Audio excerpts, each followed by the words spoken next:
all the devotees with Prabhupada are just arriving at the new temple that we got just a few months ago in Rue Le Sueur.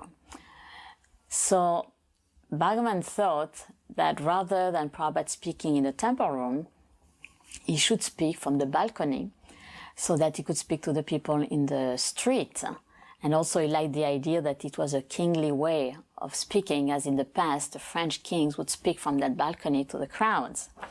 But he had to ask a permission, so he asked the administration of Paris if it was possible. And the officials told him, yes, it's possible, but you cannot use a microphone. So when he said that to Prabhupada, Prabhupada started to laugh, and he said, well, this is the way to say yes when in fact you want to say no. And as it's impossible to talk to a big crowd of people without a microphone, they will not hear.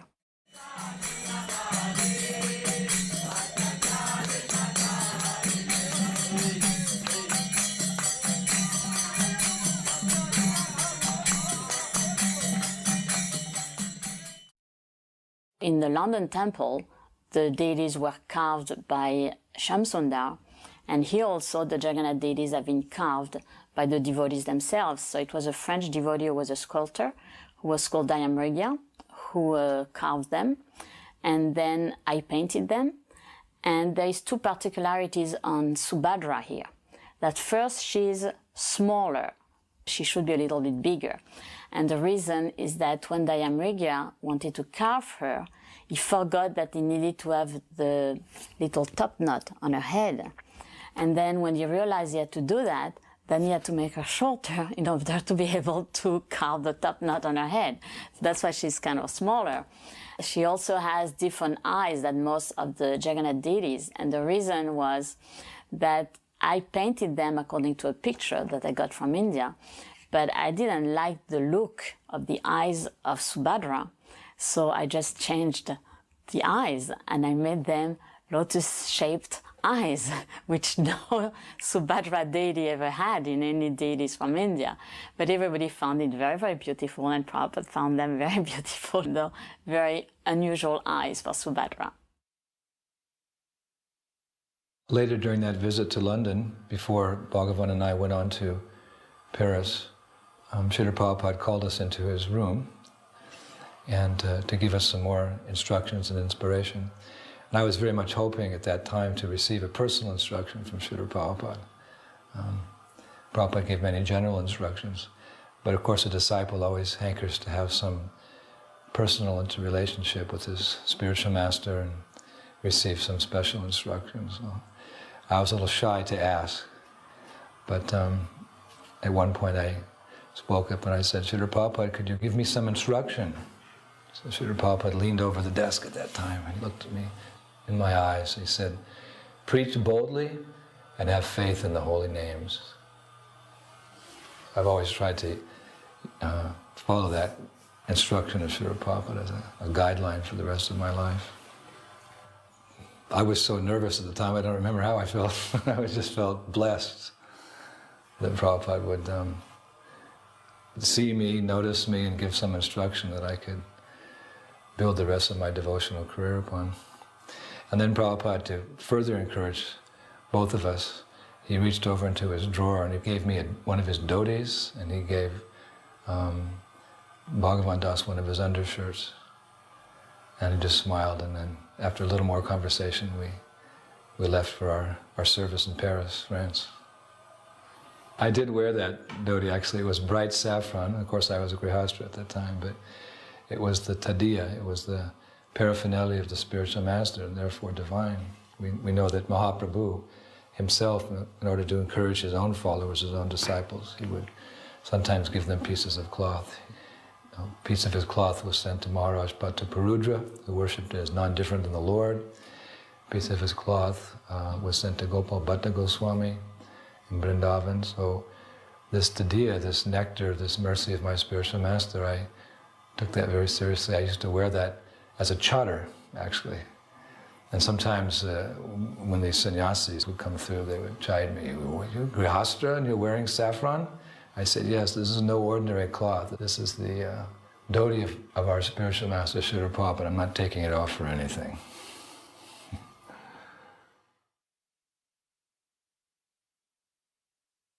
Those of us who came into France as devotees from outside the country quickly learned that French culture was a highly intellectual culture.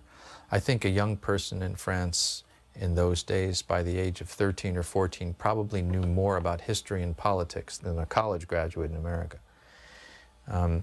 And one thing that we went out of our way to do was arrange as often as possible for Srila Prabhupada to meet with intellectuals and thought leaders of the day.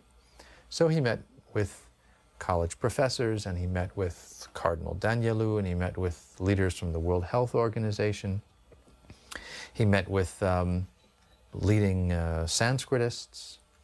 And the meetings were important because it gave us an opportunity to see how does a pure devotee of the Lord speak to different levels of people. And I think what was most astonishing was Srila Prabhupada's ability to listen carefully to each person's particular level of spiritual development and address them on that level. As they approached him, Srila Prabhupada would reciprocate, sometimes becoming very, very firm, very outspoken. Why do you speak this philosophy? Don't you understand the dangers here? He was concerned not out of any kind of pride or a sense of superiority, but because this was dangerous. These philosophies are leading people astray. Atmahana, killers of the soul. One of the leading figures in the Rosicrucian movement in Paris came to see Prabhupada, and he was quite naive because Prabhupada kept saying, so what is that? And what does that mean? As if Prabhupada had no idea about anything. It was sort of a technique that he was employing. And me and Yogeshwar, we started to get the giggles. And we're sitting behind the man. Because whatever the man said, Prabhupada would say, why? Anyway, after leading this person on and on and on, finally Prabhupada said, so what is the ultimate? He said it's indescribable. Then Prabhupada said, that means you don't know. But still, the man never became, put off by Prabhupada. He thought that Prabhupada was really, wanted to learn about the Rosicrucians. It was really very funny. Anyway, and another point that Prabhupada said, so what is the highest thing? He said, well, it's a flame. Prabhupada said, a flame? Yes. Prabhupada said, why a flame? Why not a person? But like I said, the man never caught on that Prabhupada was, just pulling him along into this endless forest of foolishness. One of those that we invited was a psychiatrist. And the reason we invited him is because he was Christian, but in his care of his patients, he was using religion, talking a lot about Christianity. So we thought that would be very interesting to have him meet Prabhupada. So we invited him to come. I went to meet him, to bring him to Prabhupada. And the first thing he said was, where's the patient? So we said, well, there's no patient. We invited you to come and meet our spiritual master. I said, but I came to see a patient. Where's the patient? And when he saw there was no patient, he didn't want to come and he just left.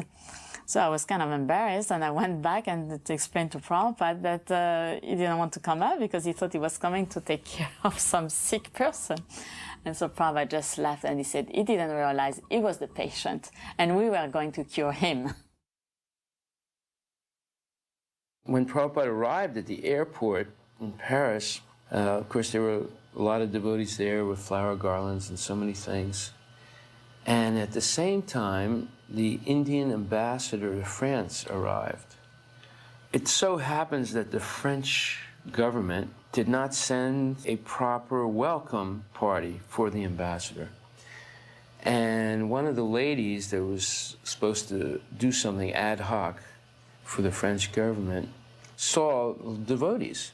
And she thought very quickly, well, you know, we didn't prepare anything, but they look like they're prepared. So she came up and begged the devotees if they would help out, receive the ambassador. And the devotees said yes. Because we already had garlands, we were dressed, we were doing kirtan. So a group of devotees accompanied a few French officials that came and welcomed the Indian ambassador to France and garlanded him and said Hare Krishna. And the French officials that were there, especially one lady, so appreciated that the devotees came at the last minute and really gave a welcome, by which the ambassador felt very pleased and honored that she offered to help us out. And the devotees very astutely said, well, our spiritual master has just come. Is there any way you could honor him? And she said, I will do what I can. And she arranged that Prabhupada be honored officially by the city of Paris and by one of the French city officials. So when we received that letter saying that Prabhupada could be greeted officially at the Paris City Hall, the letter was saying how it would be the vice president of the Paris City Council that would be receiving Prabhupada, which is an equivalent of what a mayor will be in America. So that was very, very important personality.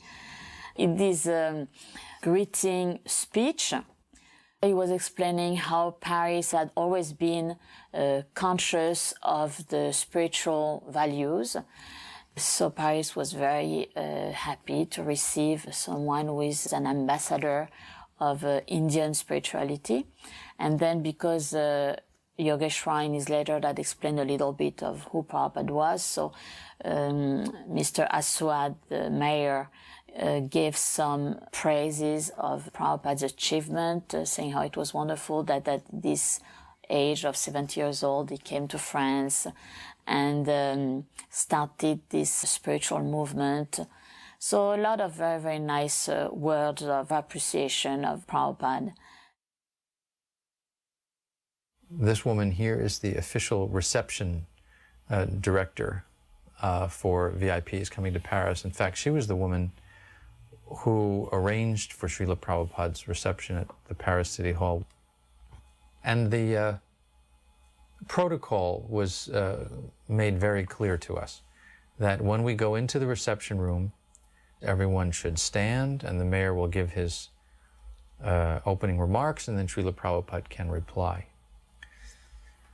The way it worked out was somewhat different. The mayor waited and Prabhupada sat. And the mayor started getting nervous and Prabhupada sat. And then everyone was looking at Srila Prabhupada. And I leaned over and said, Srila Prabhupada, they're waiting for you to stand. Srila Prabhupada looked at me and said, I'm supposed to stand for who? And refused to stand. So the mayor started his remarks and gave his greeting to Srila Prabhupada, seated, probably the first time in the history of the country that anyone had been received in City Hall without standing up. And then when the mayor was finished saying how Paris has always been such a spiritual city, Srila Prabhupada stood at that moment and said, Mr. Mayor, you've spoken very nicely about how France is such a spiritual country, etc. Let us examine what is spiritual, and went right for the jugular. You know, that there is a soul within the body, and any government that is unaware of the difference between the soul and the body is a demonic government. Just like your Napoleon Bonaparte, you should pronounce the name Napoleon Bonaparte, he said, I am France. France is there, and where is Napoleon? The soul is gone. Where has it gone? This is the importance of proper spiritual training, is to understand the difference between the body and the soul. He took seriously what the mayor had just said about the importance of the spiritual values in life. So he told him, the government's duty, the duty of the politicians, the duty of all the leaders of the people is to train the citizens in God consciousness and spiritual life. And if they do not teach the values of spiritual life, how there is a soul different from the body, if they do not teach how there is a God who is the supreme controller, then they are not doing their duty. They are simply doing harm to the citizens. So that was pretty bold for Prabhupada to talk in such a stern way to the mayor of the city of Paris. And we could see when looking at him that he was kind of astonished by what Prabhupada was telling him. But Prabhupada really took the opportunity to give them a lesson on being good politicians and doing really their duty as the leaders of France. He was strong, and that was Prabhupada's style. He was strong. He didn't mince words. He could be very understanding and was always sensitive, but never compromising. An opportunity like this in the City Hall of Paris, before the mayor, before press, before dignitaries, Srila Prabhupada was the Acharya, the representative of Krishna and Krishna's world, and there was no compromising the message at all, ever. We do not remember exactly everything that Prabhupada had said during that lecture, and it's sad that it's not in the soundtrack and no recording was done because the recorders didn't work. You can see them on the movie. They are trying to get the recorder to work and it doesn't. But right after the City Hall reception, when we went back to the temple, all the devotees wanted to know what happened. So I told them the whole story of what happened during the whole reception. And they wanted to know what Prabhupada had said and what the mayor has said.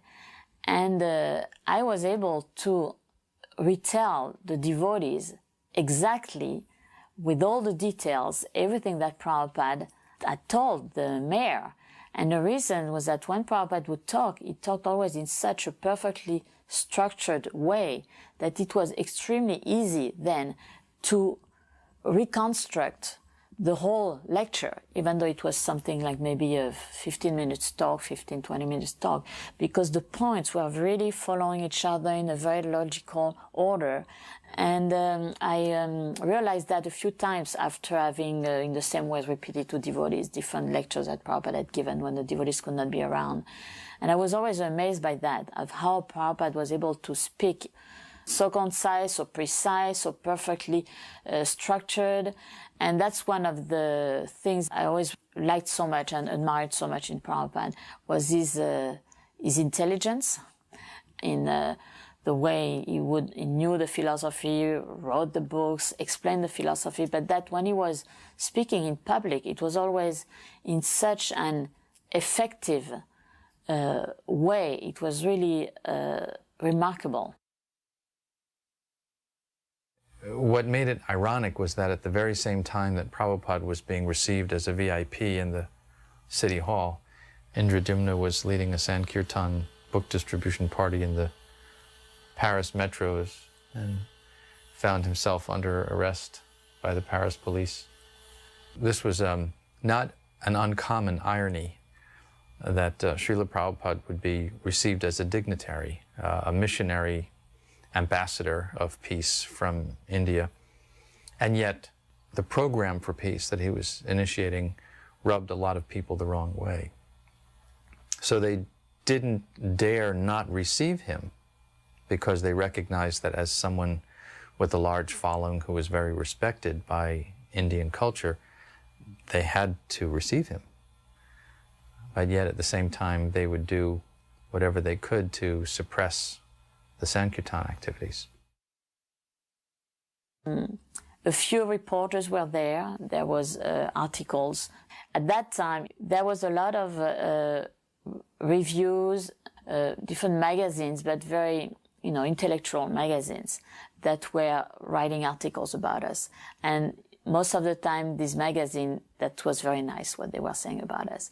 But the general, daily newspapers, they were also very often writing articles on us. And sometimes it was very nice, but sometimes it was making fun of us because we were so strange, and they could not take it seriously. All these people in these yellow and white robes dancing in the streets with the little sika. It was so strange to them. And they would call them the fous de Dieu, which means people were mad for God, because they would see us chanting, our arm raised and so ecstatic and so happy and smiling. So for them, we were the fous de Dieu, people completely mad after God.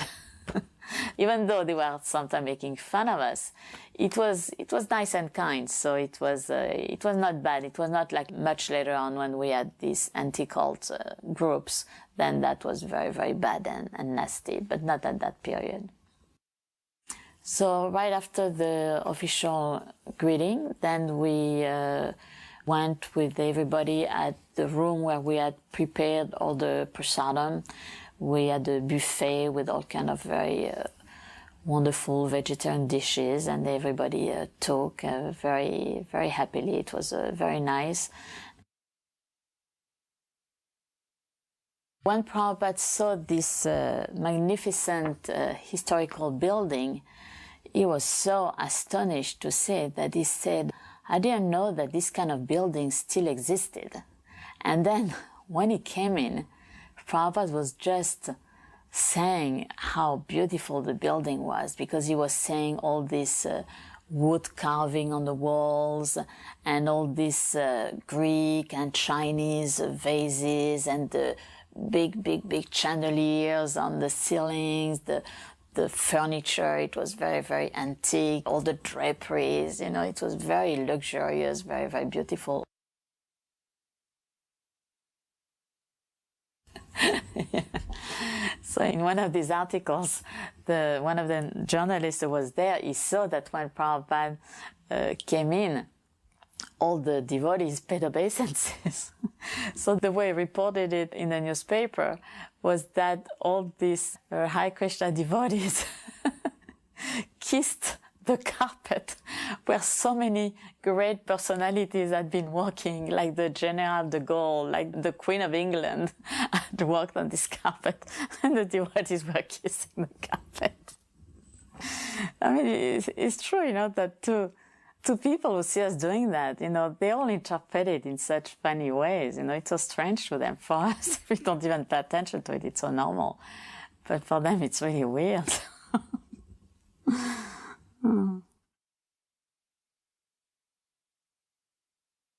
The brilliance and genius of Srila Prabhupada's mission was that he started off in such a humble way and always made himself accessible to people on all levels, so that moments like this in official government receptions or other elegant environments in no way should be interpreted as an aloofness or a sense of elitism on his part. They were nice to-dos when they could be arranged. It brought a certain notoriety or cachet to a visit. The really significant moments, however, were not receptions by fleeting politicians, but rather the in-depth philosophical meetings that Srila Prabhupada had, sometimes with very ordinary people. When I invited him to come, a Christian priest, I explained him about monotheism in India, and he was very astonished, because most people think that Indian religion is only polytheist. So when he heard that there was also monotheism, only the worship of one God, he was very, very pleased. And then I explained to him about how bhakti was the devotional part of the various schools of thoughts in India, and that it was so close to the Christian understanding of love of God. So he was very, very pleased. And when I invited him to come to Prabhupada, he said, yes, he wanted to come. And this time when Prabhupada talked with him, he had a very nice and sweet and gentle talk with him, and not the heavy talks that he had sometimes, like for example, when he was talking with the Cardinal Danielou. Then he talked also with a gentleman called Mr. Geoffroy. He was the founder of La Vie Claire, which means the clear life, the pure life, which was the first health food store, vegetarian health food store that we had in France. So this was a very, very wonderful personality. It was Prabhupada who made him come. And Prabhupada had a very long talk with him about eating pure food. Mr. Geoffroy, of course, was explaining how they wanted to give very pure food in their stores. And Prabhupada, he wanted us to have a farm at that time. We didn't have it yet. We didn't have New Mayapur. So Prabhupada was telling him, so we will have honey in our farm, so we can bring our honey and you can sell it. And we will have milk, so you can also sell our milk. But Mr. Geoffroy was saying, yeah, but the problem is that it's going to be very polluted. And Prabhupada said, no, we're not going to use pesticides, so it's going to be pure. But the gentleman said, but even if the grass is pure, the air is impure, so it will go on being polluted. Then Prabhupada said, well, that's for the reason that it's impossible to have everything perfectly pure. So that's why we are offering everything we are eating to Krishna. That's the way to have things perfectly pure. Otherwise, it's impossible in this material world to have completely pure food. Yogeshwar had tried to get some people from politics to come see Prabhupada, and one of them agreed to come. He was called Mr. Mesmin, and he was a senator. And what was very interesting is that Prabhupada, whenever he was talking, especially with Christians, but also with politicians, he always wanted to talk about not killing the cows, not killing animals. So they had a discussion, and Prabhupada was telling this gentleman that if you absolutely want to eat cows, then just wait until their natural death, and then you can eat them. And we were very surprised because it was the first time that we heard Prabhupada mentioning something like that. But he said, Prabhupada said, in that way you will always have meat to eat because there will always be cows dying and you don't have to kill them. So that was very surprising also to the gentleman, who certainly didn't put it in practice. But it was an interesting point that Prabhupada could consider, okay, if you absolutely want to eat meat, then do, but at least wait until their natural death. I remember going on a morning walk around the Bois de Boulogne, in which there are some lakes, and I remember asking Prabhupada a question. I asked several questions, but one specific question was, Srila Prabhupada, what does it mean to be humble? And his answer was really incredible. He said, humility means that you're convinced beyond any doubt that there is nothing in this world, absolutely nothing in this world, not your money, not your family, not your fame, not your gun, not your education, nothing that will save you except the mercy of Krishna. He said, when you're convinced like this, then you're humble. And that explanation really impressed me. In other words, he was saying, when you depend completely on Krishna and no longer rely on any material thing or formula as a backup, you have no longer any backup, just the mercy of Krishna, then you'll actually be humble. So that was a wonderful explanation that he gave.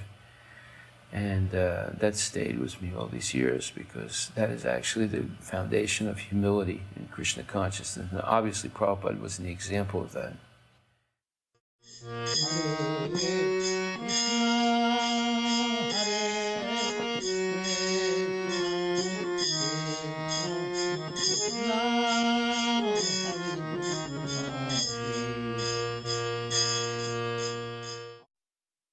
I had made friends several years before with a lady who had a circle of friends that met regularly. She had a center for esoterical and interreligious dialogue. I had spoken at her center several times, so she and I had become very good friends. And it turns out that she was a personal friend of Cardinal Danielou, the chief cardinal of the Catholic Church of all of France. At that time, she was actually dying. And I went to see her, and I begged her if she would do a favor for me. And I told her that Srila Prabhupada was visiting, and he had been received by the city of Paris officially. And I begged her if she would please help us arrange a meeting with Cardinal Danielou, and she agreed. Paris in these early 70s was a very political environment, and Cardinal Danielou fit right in. He was known as the Bohemian priest. He had a very strong following among young people, even though young people for the most part were very anti-religion. If anyone had an ability to circulate among them, it was Danielou. He managed to maintain a very broad-minded and open-minded position among young people. Danielou, in his own way, was making a contribution, I think, reaching out to young people who were completely atheist and attempting to bring some sense of the value of a God-focused life into their purview.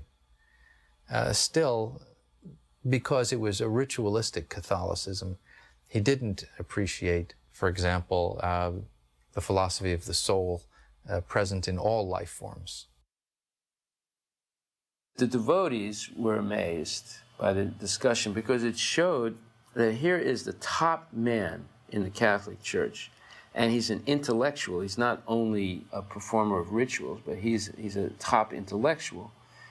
And in the presence of Prabhupada, he was not able to discuss significantly the topic of compassion and nonviolence, and he was unable to comprehend the subject. And it made me realize why Srila Prabhupada agreed to meet such people. It was more for the devotees than any other reason, because we were able to see that although these were big people in French society or in society, they actually were very small in comparison with the pure devotee of Krishna. And that was important for the devotees to see. I remember thinking when I was really early, why did my parents have to die? So that was already kind of in there. And then the Bible school and the Christians having fun things, and you'd go to that and spend a week, and they tell you stories about Jesus, and it always seemed very attractive to me. And then as I got older, I started going to churches with friends and different Protestant churches. We'd get to a point in the Sunday school, and I'd ask a question about, well, what happens to all those people that don't know anything about Jesus? You know, the Eskimos or the people in Africa or whatever. And they'd always come up with this idea that, well, no, I mean, to be saved, you have to know about Jesus. And it just didn't seem fair. And I'd like argue a little bit, and then I'd lose interest in that church. And eventually I ended up at the Catholic Church. And when I asked them that question, they said, well, you know, innocent people don't go to hell. There's purgatory or there's limbo, and we pray, and there's a process. And they can move up to heaven. And it seemed to make sense to me. And I thought, okay, that seems fair. And Shruti Rupa and I, by then, had kind of got also interested together.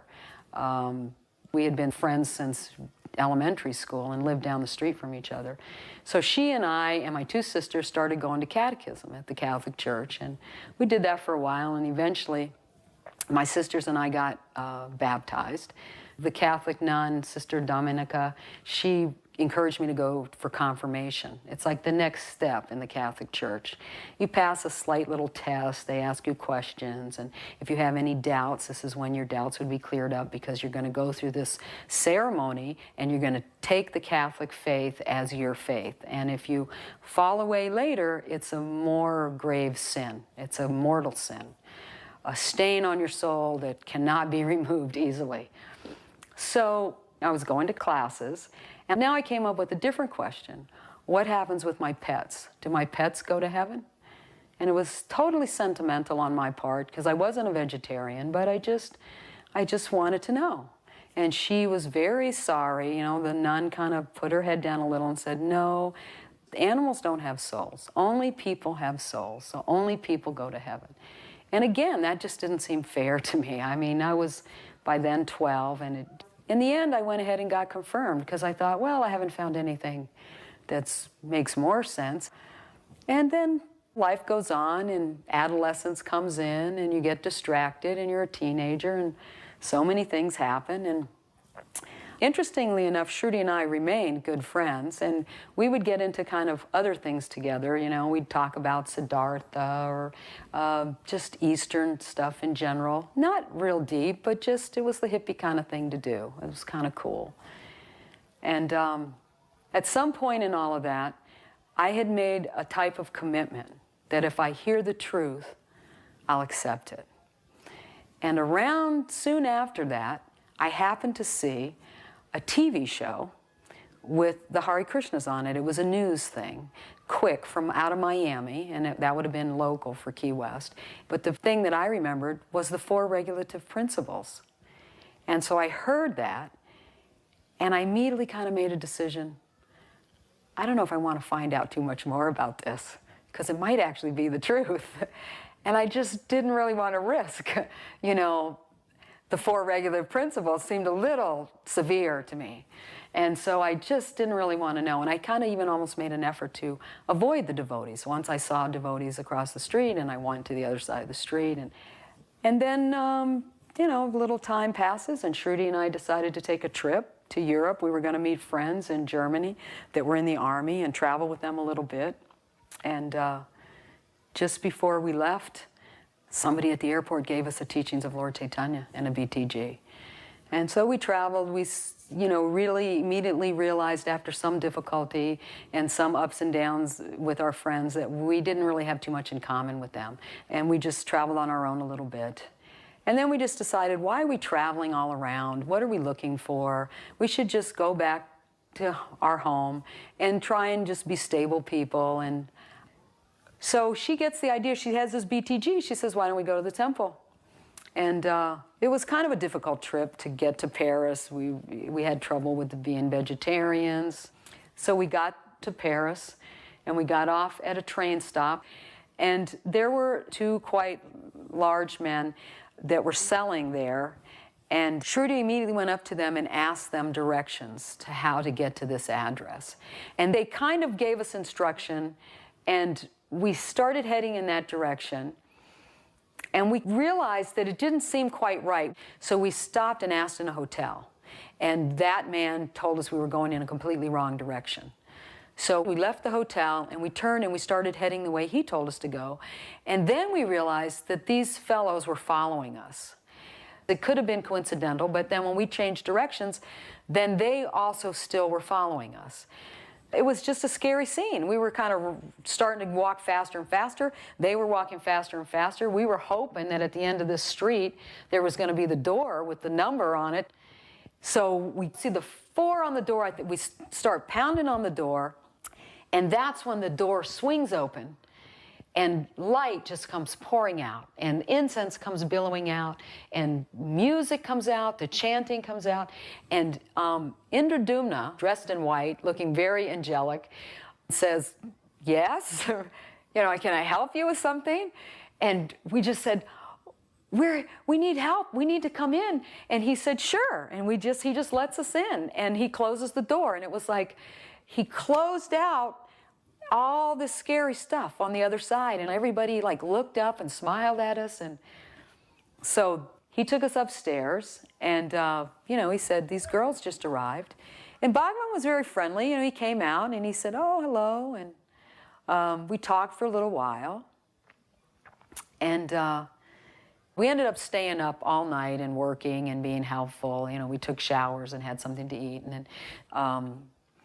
And then the next day was the Rath Yatra festival, so we went to the park and there was a feast and a class and a nice kirtan. And I remember sitting there listening to that class. It was really sweet and the philosophy was so clear. And I could just feel the tears coming out of the sides of my eyes because I was thinking, this appears to be the truth. You know, I looked at Shruti and she looked at me and she just said, "This is amazing."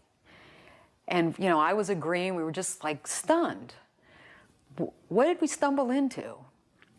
And Bhagavan walked around after that and he asked us how we were doing. And we said, "Oh, okay." And he said, "Well, you know, our spiritual master's coming in a few weeks. Why don't you girls think about staying for a couple weeks and then you could meet him?" And he said, "You know, you could help. We're trying to get ready. We need some sewing. We need some cleaning. We need painting. And we've got the new temple." And when we didn't look like we were jumping at the opportunity, he said, "And you could always go sightseeing. You know, it's in Paris. You could go to the museums and stuff and then just do a little work during the day." And, you know, of course, we never went to any museums. We stayed. And pretty soon we were fully engaged doing things around the temple, all the usual things that have to be done. And I was sewing a lot. That's what I had done before I was a devotee. I was a seamstress. So I was sewing every day. And I did a lot of the sewing in Prabhupada's room, his asan, the curtains, and things like that.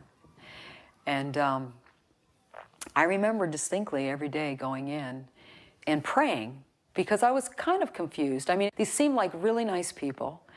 And that's how I would pray. I just said, you know, these seem like really nice people, and they say this man who's coming is your servant. And I don't know if that's true or not, but in case he is, I would like to be a little bit helpful. And I would like to know if he is. So that was kind of the mood, and that went on for a few weeks. And then Srila Prabhupada did come. And, you know, it's a flurry of excitement because he didn't come to France very often. So the devotees were really getting ready with programs and people to come see him and, you know, dignitaries and educated people. And everybody was real excited. When Prabhupada came in, I remember him sitting on the Vyasasan talking, but I can't really remember what he was saying. I don't really remember really connecting with him.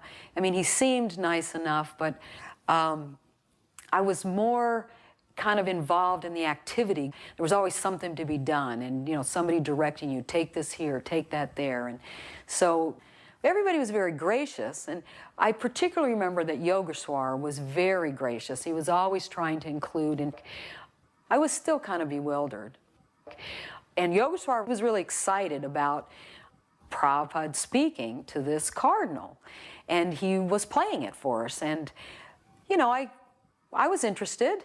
And so he starts the tape, and Prabhupada's speaking with Cardinal Danielou, and we're listening, and, you know, there's translation, and you're getting the gist of it, and it seems like two elderly gentlemen that seem to be equally dignified, exchanging ideas about spiritual life, and it's kind of vague, but I got the gist of that, and it flows.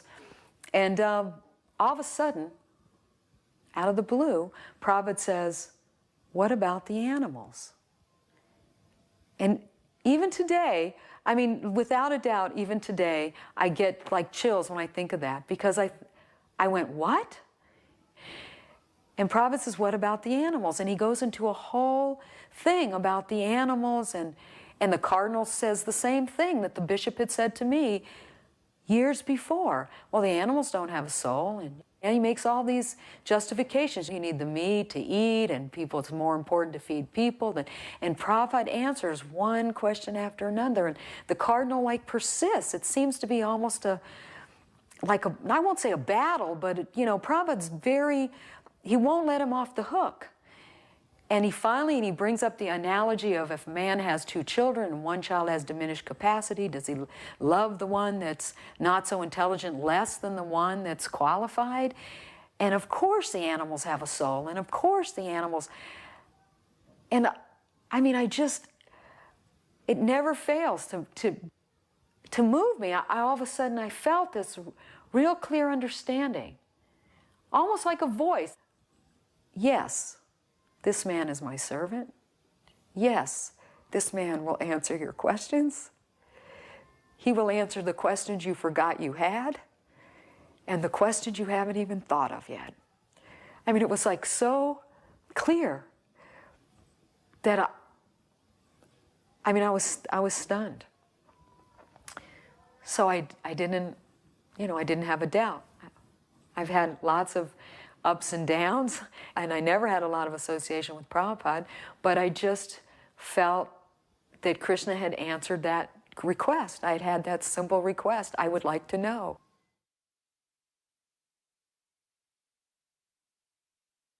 In the previous year, Srila Prabhupada had come. We had organized a big festival for him. And he had wanted us to install deities. We had a very small temple at that time. So when we finally secured this building in a very prestigious neighborhood and arranged for the deities to come, and then Srila Prabhupada to come for the installation, it was really a moment of great happiness and auspiciousness and wonderful culmination of years of work doing Sankirtan and so forth in Paris. So I remember walking to the temple that day, and I noticed outside, peering in the windows, was one gentleman. This was a gentleman that had been following our movement for years. When we were in a small apartment, he would come and ask us questions, and he was a Christian. And he would always try and discourage us by telling us, you know, your movement has no hope, the French people won't accept it at all. So very clearly, he was peering in the window, trying to see what was happening. There was a large crowd mulling around outside and inside. And I said, "Oh, you're here." And he was surprised when I said that. And, you know, I caught him looking in the window. And he said, "Oh, how are you?" I said, "Well, I'm fine. What are you doing here?" He said, "I just came to see what you're doing." I said, "Well, what do you think now?" And now, you know, Prabhupada is present, large numbers of devotees in a temple in the prestigious area of Paris. And he was livid. And I said, "Well, you see, Krishna has a big plan for the French people. And now you're seeing it unfold. And it's thanks to you also, because you were always encouraging us." And he like almost choked when I said that. I said, "Yes, you were also encouraging, because you kept coming and telling us there's no hope. And every time you said that, that gave us more hope to do something for our spiritual master." So I just left it that. So it was really wonderful walking into the temple and seeing all the fantastic preparations. And I remember, you know, just the sheer ecstasy of chanting Hare Krishna during the whole installation ceremony. All the devotees were very enthusiastic, inspired, and in a great state of bliss with the presence of Prabhupada and the installation of Srila Paraseshwara. And the deities were so beautiful. It was like electrifying just seeing them. They were just brilliantly shining and glowing. And every one of the devotees was also glowing. I'm just remembering back to 1972 in Amsterdam, and Srila Prabhupada was installing Lord Jagannath, Baladev, and Subhadra. And most devotees know the situation that was occurring at that time. There were a lot of faux pas as far as the fire yagya went. And I was watching Srila Prabhupada install the deities, and I was seeing Prabhupada's concern that the deities be taken care of nicely, that everything be first class for the deities, and unfortunately it wasn't, and Prabhupada became very angry. And I was watching this. There were reporters there were guests, there were devotees. Prabhupada was not even concerned with what they thought. he was concerned that the deities actually be taken care of properly and that everything be first class. And so that incident, along with what happened in Paris, the next year was 1973 when Radha Parasishwara were installed. I was also there, and everything was first class. The fire yagya was very nicely set up. It was very opulent. Prabhupada was very pleased with that. And just his care and concern for the deities. These two incidents in the beginning of my Krishna consciousness were the foundation for my own deity worship. I mean, I've been engaged in deity worship for over 30 years. And to see Srila Prabhupada personally present, serving the deities, impressed upon me so much how we must always take care of the deities under any circumstance.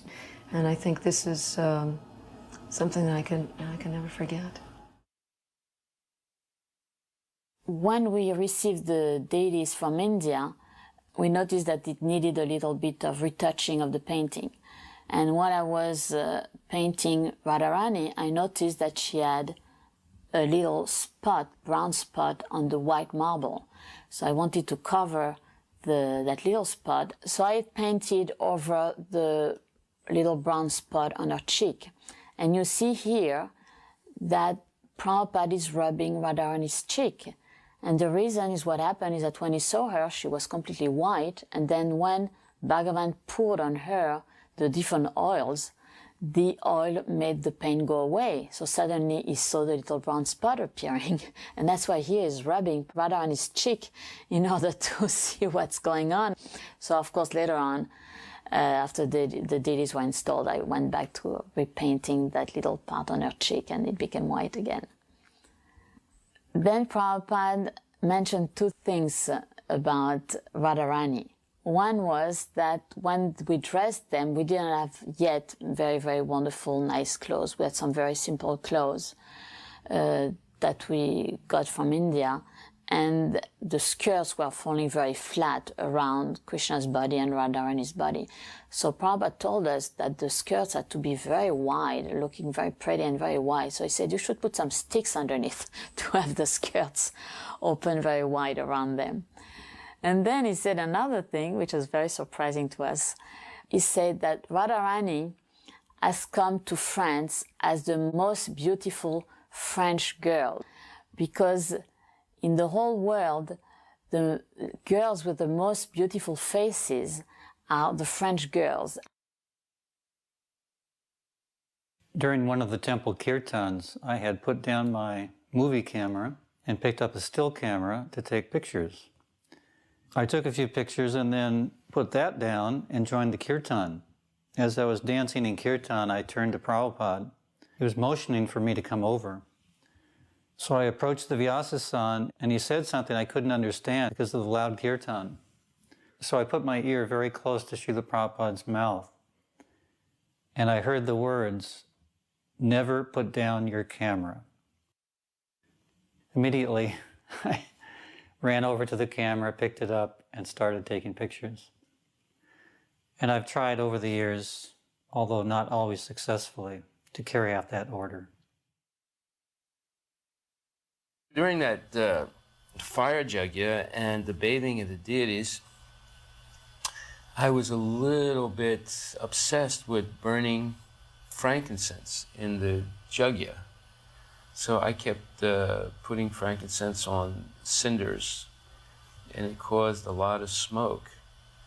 Of course, it was very fragrant smoke and obviously auspicious. But Prabhupada kept looking at me. What am I doing with the fire? I kept continually putting more and more grains of frankincense, so it kept filling the room with fragrant frankincense.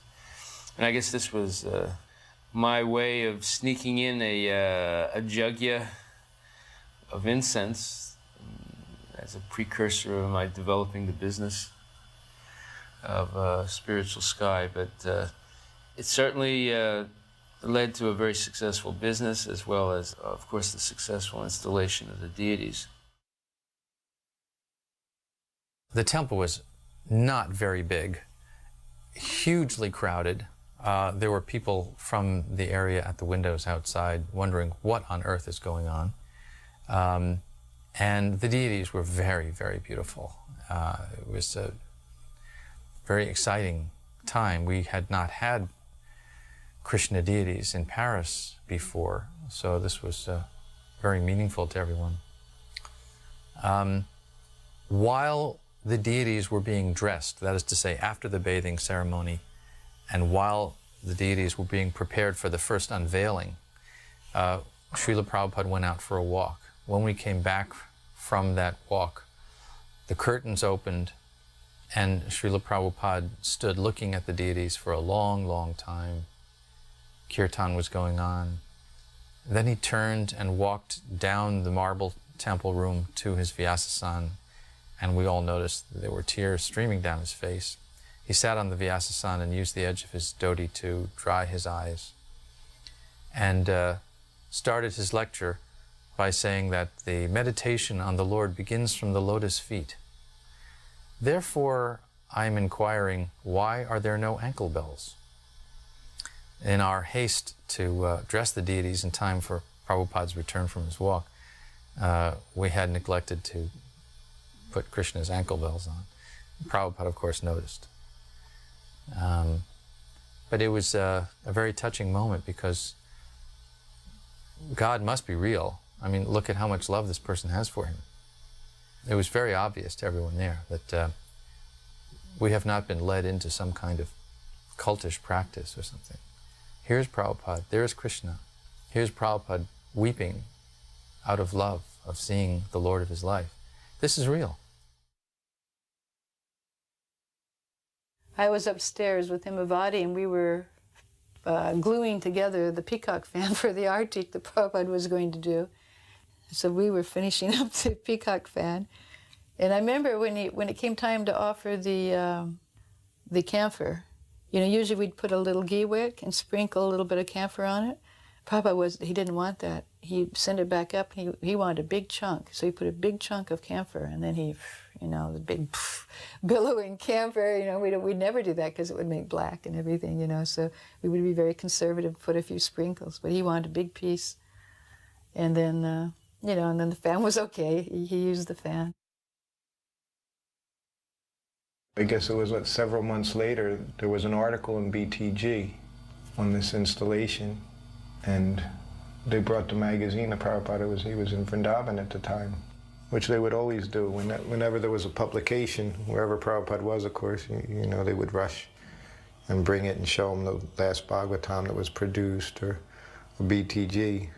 So he was at his sitting desk right here at Krishna Balaram, and they brought in the BTG, and Prabhupada started paging through it, and it had the pictures of the deities on the altar. And Prabhupada looked at the one picture, and in the picture there was Krishna and Prabhupada. You could see, you know, the shot that was taken was Prabhupada and Krishna. And Prabhupada smiled. He said, just see. He said, I am looking at Krishna, and Krishna is looking at me. After the installation, when Prabhupada did the arti, he performed arti for the deities, and that really amazed all of us. And I remember playing the mridanga and standing very close to Prabhupada. All the devotees were so happy. It's just incredible. And Prabhupada was meditating on Radha and Krishna while he was performing the arti. And I had never seen Prabhupada perform arti before that, and it was quite an experience. He took his time, and he meditated deeply on the deities, and it infused everyone with, you know, deep spiritual ecstasy.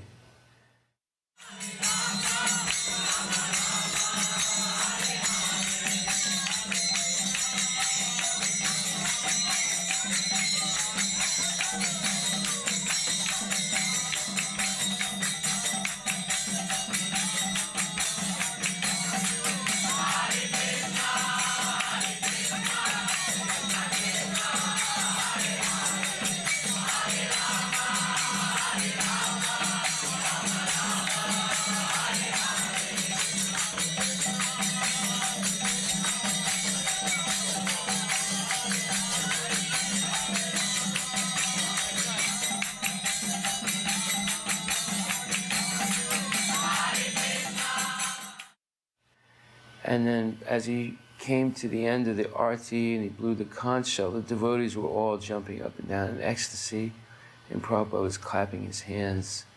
And he started slowly, he was just watching and clapping his hands, and then Prabhupada just started jumping up and down, and that just created, waves of ecstatic dancing and joy in all the devotees.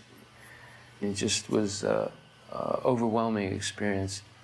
And I remember just banging on the mridanga. I had really a feeling that I was no longer part of the material world, that I was with my spiritual master and all the devotees in the spiritual world. I was allowed to come and see Srila Prabhupada for the first time. It was in the evening.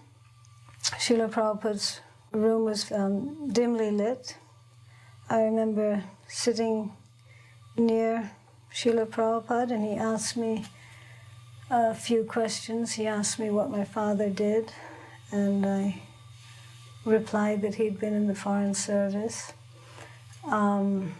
He asked me if I would like to be initiated, and I replied yes, but I'd like to know more about it.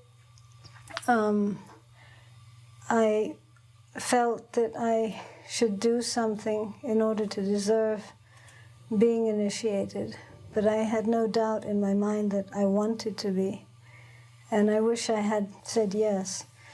That first meeting with Srila Prabhupada, it completely changed the course of my life.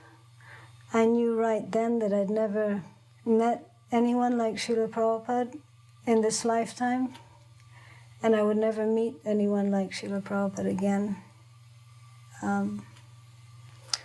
There was like this universal feeling that emanated from Srila Prabhupada. It was like he possessed the power of the universe.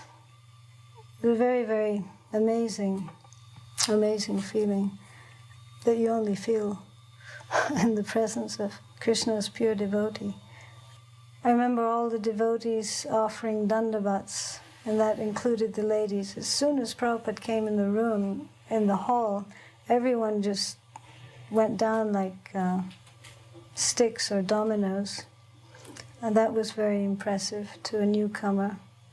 There's a couple of things that also impressed me.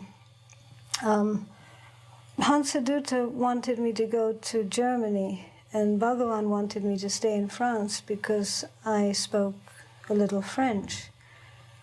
But a god sister reported back to me that Srila Prabhupada had replied that she can go wherever she wants, she is free. So looking back, I always appreciate that even though I was new, that freedom was always there, that choice was always there, and he made that clear.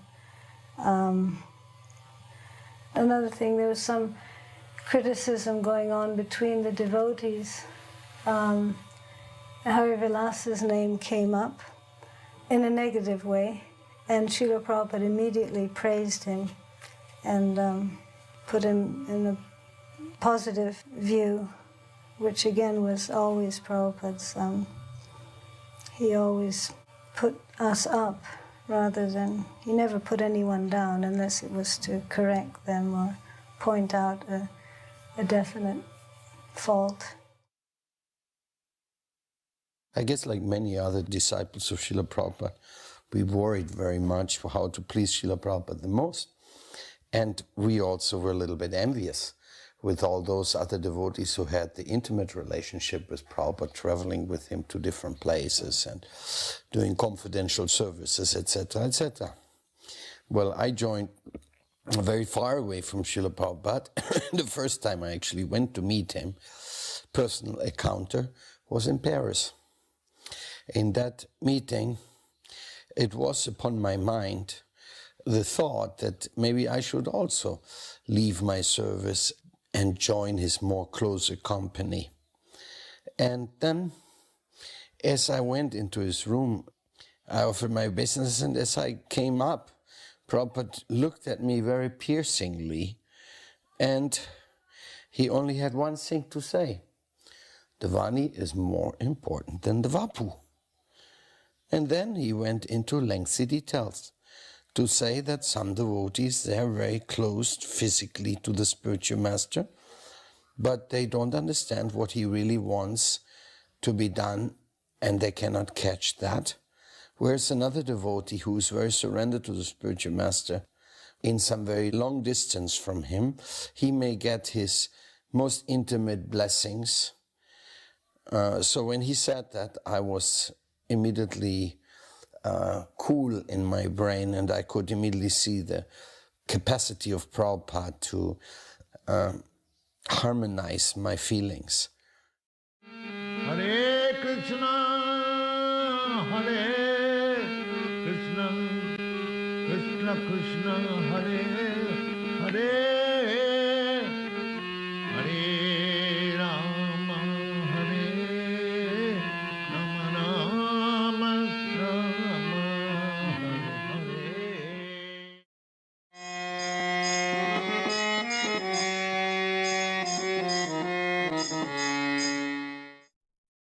Prabhupada stayed here for over a month, I think, or at least a few weeks he was here, and it was really beautiful time of year, which is not real common, that you can get several days in a row with sunshine, but we seem to. And Prabhupada even commented about it. He said, England's very nice, but when the sun shines, he said, it's like one of the nicest places in the world. And he would come here every afternoon and sit down right on the lawn. And at this time, they had just published a book, Lord Chaitanya in 5 features. So that was like the first volume had come out of Chaitanya Charitamrita, the Adi Leela. So we had a copy of that. And when Prabhupada would sit down here in his place, sometimes he would have me read from there.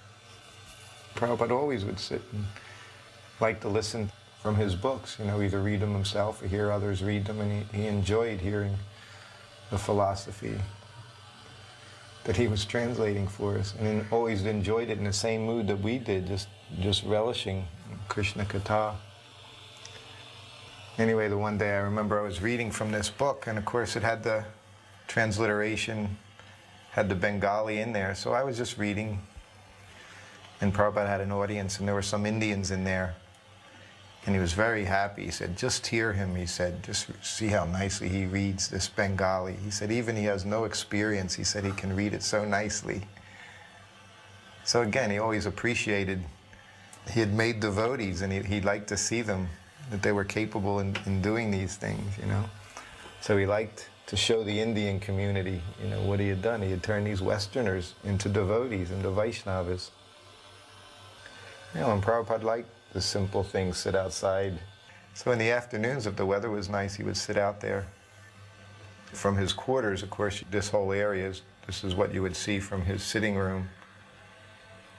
And sometimes he would, again, as he would walk around in his room chanting, and he would just look out the window onto the lawn and the trees.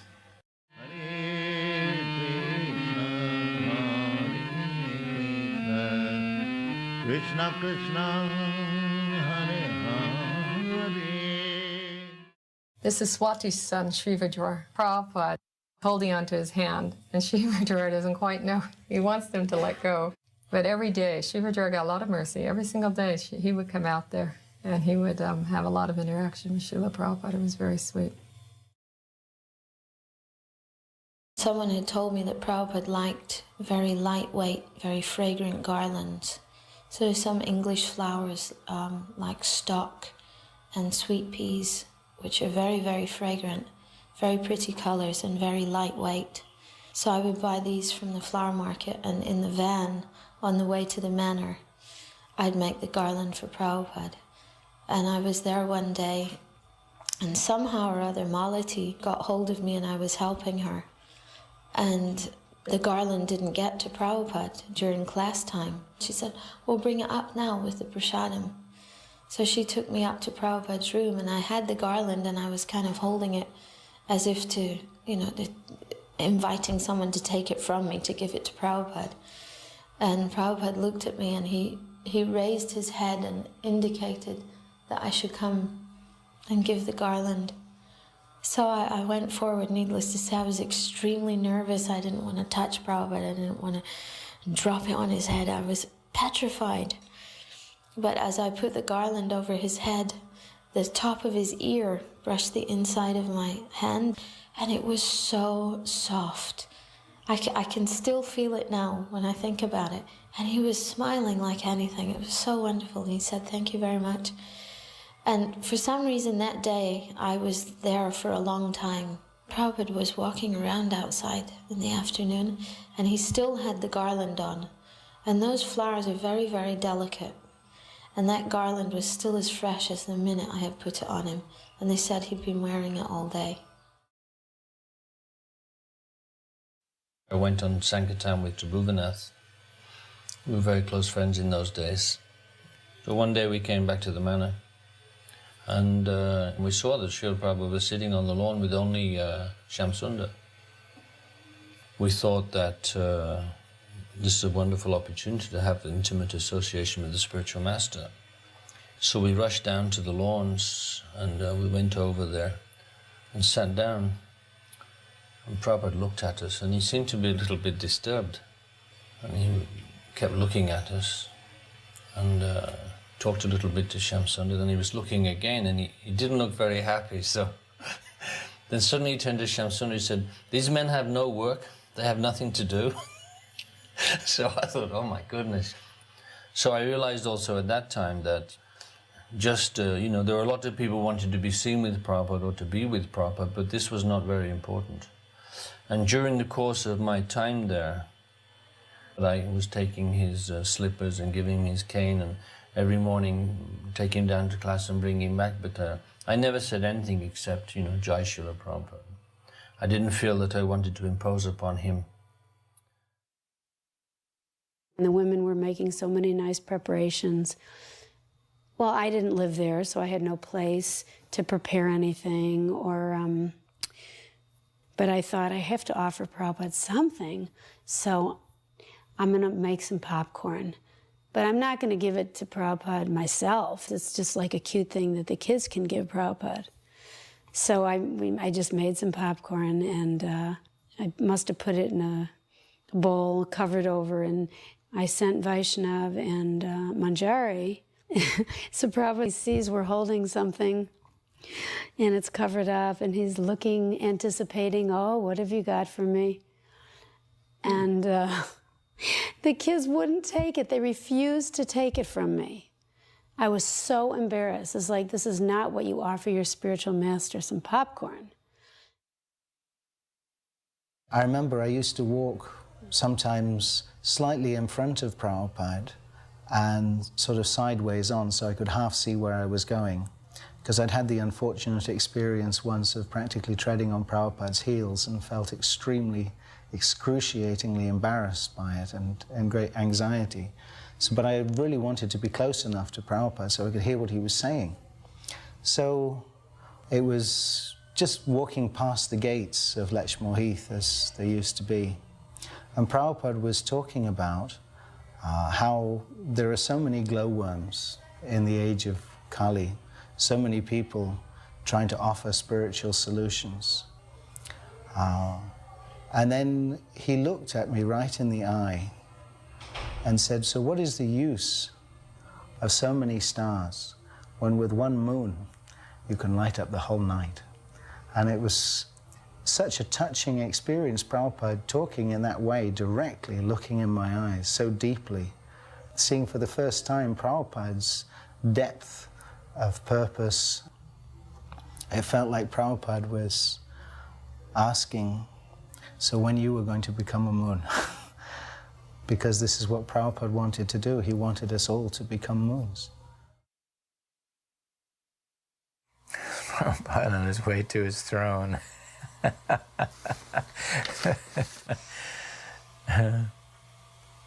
This is the first Vyasasana at Bhaktivedanta Manor. That was built after the Queen's throne in the House of Lords in Parliament. we got an invitation from Lord Sorensen, I believe it was, to attend a session at the House of Lords one time, in the visitor's pew. And I took the idea from seeing the throne there that Prabhupada would look very nice in such a throne. Prabhupada was always very low-key about everything, but look how regal he looks.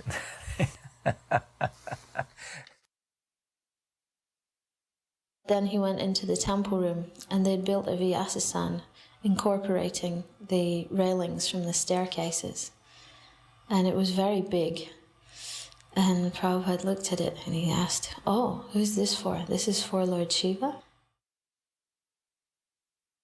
And about 6 o'clock in the morning, I was sitting on the Vyasasan, sideways on, painting these lotuses.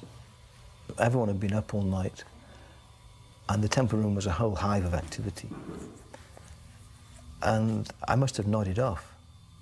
And I opened my eyes, and I was sitting there with the paintbrush still in my hand. And the temple room was empty.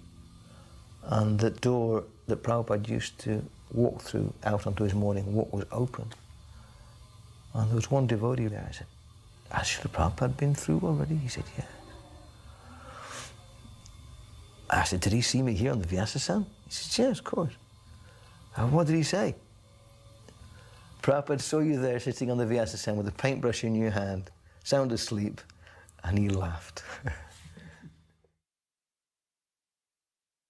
Where we get people together is politics, and I thought, I better ask this question. And I said, "Prabhupada, sometimes I have a question, and it's too detailed for the scriptures, and the spiritual master isn't around. What should I do?" He said, "If you chant Hare Krishna very nicely," he said, "all the answers will come from within." There was this English fellow who came. He was in his 30s. I can't remember his name. And he was rather disturbed over the story of Junior Haridas, that he had committed suicide for seemingly such a small offense. Lord Chaitanya chastised him so heavily. So Prabhupada explained it this way. He said, Junior Haridas, he went back to Godhead.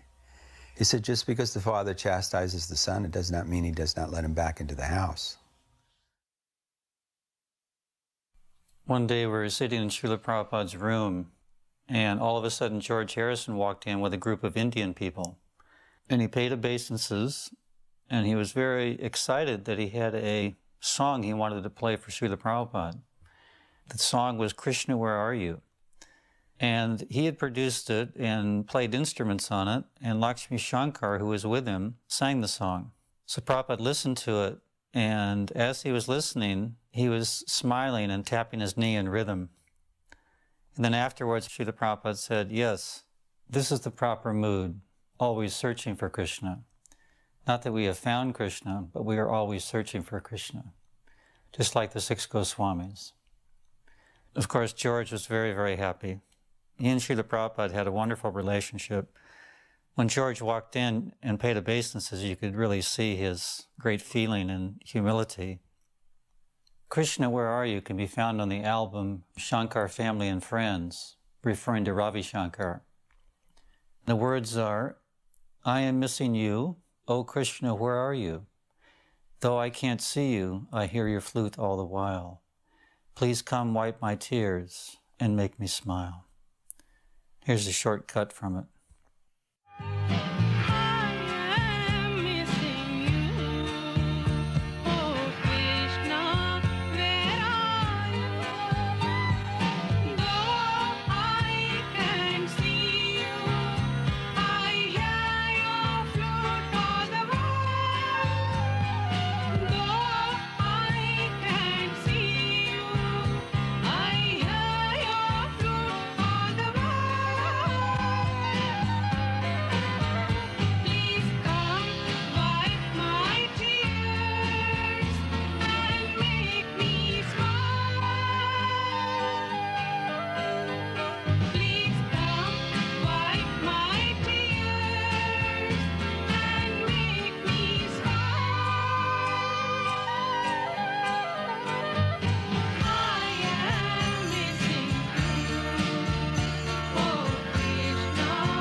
another time he was looking out there and just looking across the lawn, the trees, and he said, "So," he said, "do you know what's the most beautiful animal?"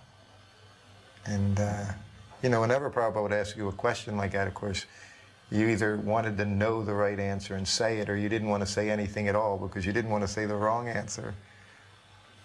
So, of course, I was thinking different animals, and I thought, what, you know, you had to say a cow, you know. Krishna loves the cows, you know, he's Govinda. So finally, after a little bit, I said a cow, and Prabhupada just laughed, and he said, no, he said, the horse.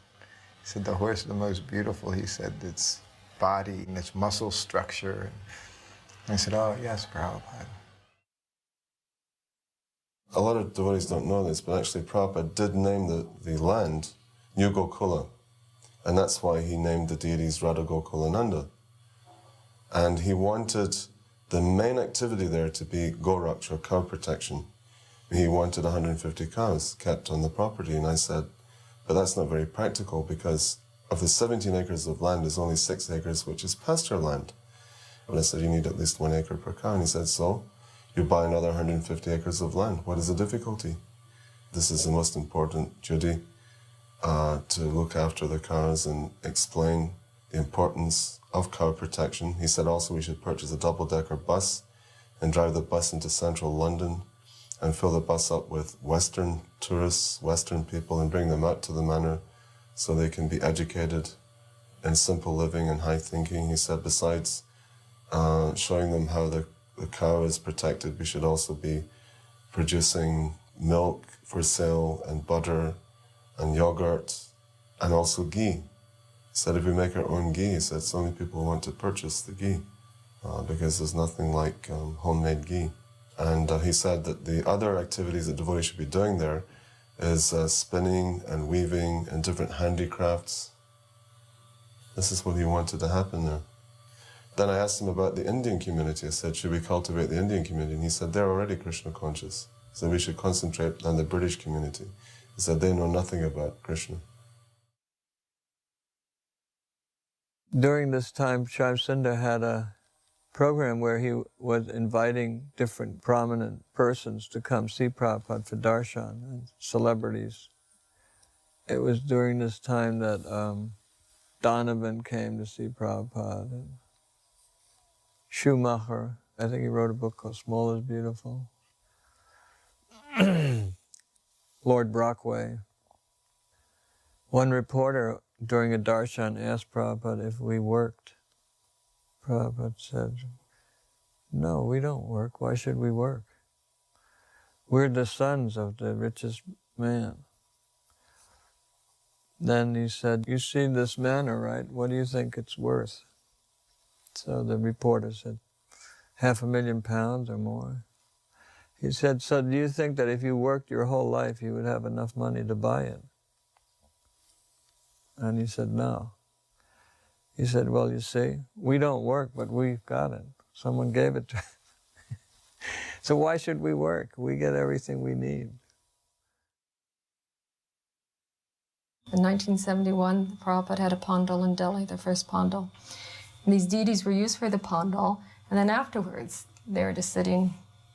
And then there was discussion that we would eventually get a new temple, because Buri Place was becoming too small. So then Prabhupada mentioned that these deities were available. So immediately Dhananjaya, called up India and started the action of, can we get these deities over here? So it was already set in motion, and then Srila Prabhupada said, well, where's the money? Because one man had volunteered to pay for the deities to be sent over, but he hadn't handed the money in hand. And Prabhupada said, no, he said, don't do anything until you get the cash in hand, because we had no extra money at all. So when Dhananjaya called again to try to stop, wait until we get the money, the deities somehow, they had cleared them through customs. They were already on their way. So Prabhupada made the comment. He said, well, if Krishna wants to come, who can stop him? So then Radha Gokulananda arrived, and they set up in the Pujari room in Buri Place for about a year before they came out here. And we hadn't had the manor. We didn't even know where we were going to have a temple at that point. And then Bhaktivedanta Manor was found. And so Radha Gokulananda were always, destined to come to the new temple wherever it was going to be in England. They came with 7 outfits. It was meant to be installed on Janmashtami, and we did it on Janmashtami. And now he's offering. This is the first offering to the deities, and Prabhupada is personally offering the deities their bhoga. Prabhupada's very involved in the whole installation. He comes down into the temple room. They're about to offer him a garland. He doesn't accept the garland because there's none on the deities. And then he personally supervises the bathing of the deities. Then he personally supervises the men that carry the deities and put them up. And then Malati dressed Krishna, I dressed Radharani. And then he came in, it was personally, he's hurrying us up, to dress the deities quickly. Prabhupada was, you do it in a certain amount of time. The deities, they were originally meant to have gone to Scotland, but I guess Krishna's desire was to stay at the manor because that's where they ended up. Anyway, I picked them up from the airport. We had this Russian vehicle at the time, and I remember driving this vehicle out to Heathrow Airport, to the cargo area, and there were the 2 boxes with the deities in them. And I'm trying to think, if I just say deities, will he understand? And also, I knew a little bit about packing deities. And quite often, deities arrive broken. Generally, they actually weren't broken in transit, but in the opening of the box, they would take some crowbar or something and apply pressure, and that was when they would break. So I was very worried about, if I had to open them up, how would it be done? And, so, all right, now, what's this? So I very authoritatively said in my best authoritative voice, this is the Supreme Personality of Godhead and his eternal consort. And, they didn't flinch, they're British. And I said, it's for a temple, religious. That was it, they let it go. It's 2 big boxes, they didn't open them. And this was such a beautiful place that George Harrison had purchased and given to Srila Prabhupada and the devotees. And we finally felt that we had a real home in England. And there was a sense of permanence about it. And so the installation of the deities had significance on many different levels, not the least of which was this feeling of having achieved a long-term goal of establishing Krishna consciousness in the UK,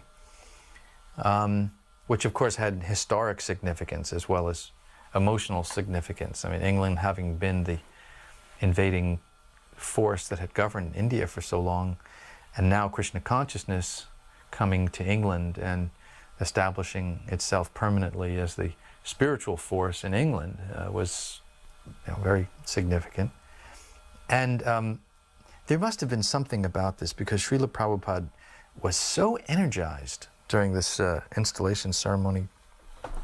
His lecture after the deities had been installed, and he offered the arti ceremony, and there's wonderful dancing. He's jumping up and down, going around and around the deities.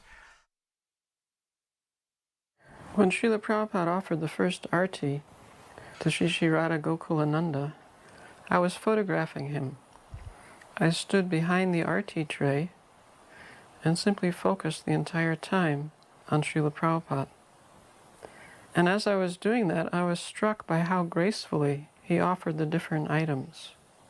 The beautiful circles he made with the ghee lamp and the little circles within the circles. And also I was even more struck by how focused he was on Sri Radha Gokulananda. I was certainly focused on him, and all the other devotees pretty much were focused on Prabhupada. But Prabhupada was focused on the Lord and on pleasing them. This whole event was not about him, but it was about the pleasure of Sri Radha Gokulananda and the pleasure of his spiritual master. Looking at him as I was, I could feel that. And when he finished the arti, and he started circumambulating the deities, again his movements were very graceful, very rhythmic, and it was for the pleasure of the Lord. And we were so engrossed in what Prabhupada was doing that when he gave just a little movement of his hands, indicating that we also should participate in dancing for the pleasure of Sri Sri Radha Gokulananda, immediately all the devotees were involved in dancing for the Lord. And it was an ecstatic moment. We were so delighted to be part of this historic event that now Srila Prabhupada had a firm base, a beautiful base, Bhaktivedanta manner, where Krishna consciousness could be expressed by his followers. And from that base, they could start to spread Krishna consciousness throughout the country. When you got to do service, personal service to Srila Prabhupada, I always felt like I was in another world, you know what I mean? You were just so wrapped up in the service that you were performing and so intent on doing that, that everything else, you know, almost nothing else, that probably the world could have blown up around you and you wouldn't have noticed that that had happened. So this is Prabhupada doing this arti, and to be personally so involved and be able to dress the deities and being in the deity room when Prabhupada offered the prasadam and now doing the arti, you know, it was definitely a very exceptional feeling. And after, you'll see when he comes to the point where he starts circumambulating the deities and then invites the whole temple room into the deity room. There's a lot of space. This is a big room, so there's space behind the altar. At very few occasions I felt just this amazing energy. Every time Prabhupada danced, or he raised up his hands for people to dance, there was this energy, and just the whole, you know, everyone felt it, and you were just lifted off your feet by this ecstatic energy. Be able to do that with Srila Prabhupada and dance with him so closely, it was absolutely amazing. I was serving in Bury Place at the time, and it wasn't my time to go out to the manor. We all had turns. But I just felt there was no way that I could miss this installation of Krishna by Prabhupada. And I ran away for the day. I didn't actually get to see very much of it because there were so many devotees there and it was so crowded. I just remember seeing Prabhupada placing a garland over Gokulananda when he was standing in the steel bowl on the floor. But then once the curtains were open again, when the deities were dressed and Prabhupada performed arti, he led everyone in circumambulation around the deities. And he danced all the way around there. And everyone was just besides himself with joy in seeing Prabhupada's happiness at having Radha Gokulananda there.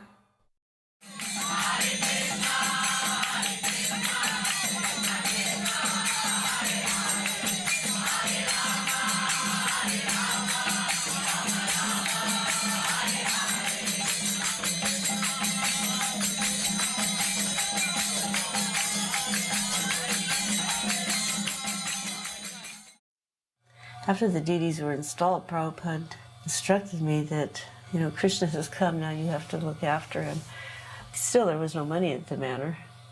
So myself and another devotee, Gangamai, became the personal collectors of Sri Sri Radha Gokulananda. And we'd go out every afternoon until 11 o'clock at night and collect for them. You know where we went? We went to the pubs. We just had these cans and we'd just say, you know, because it was so raucous in the pubs, you couldn't really talk, we just collected for charity. Sometimes they'd say for the blue boy at the manor.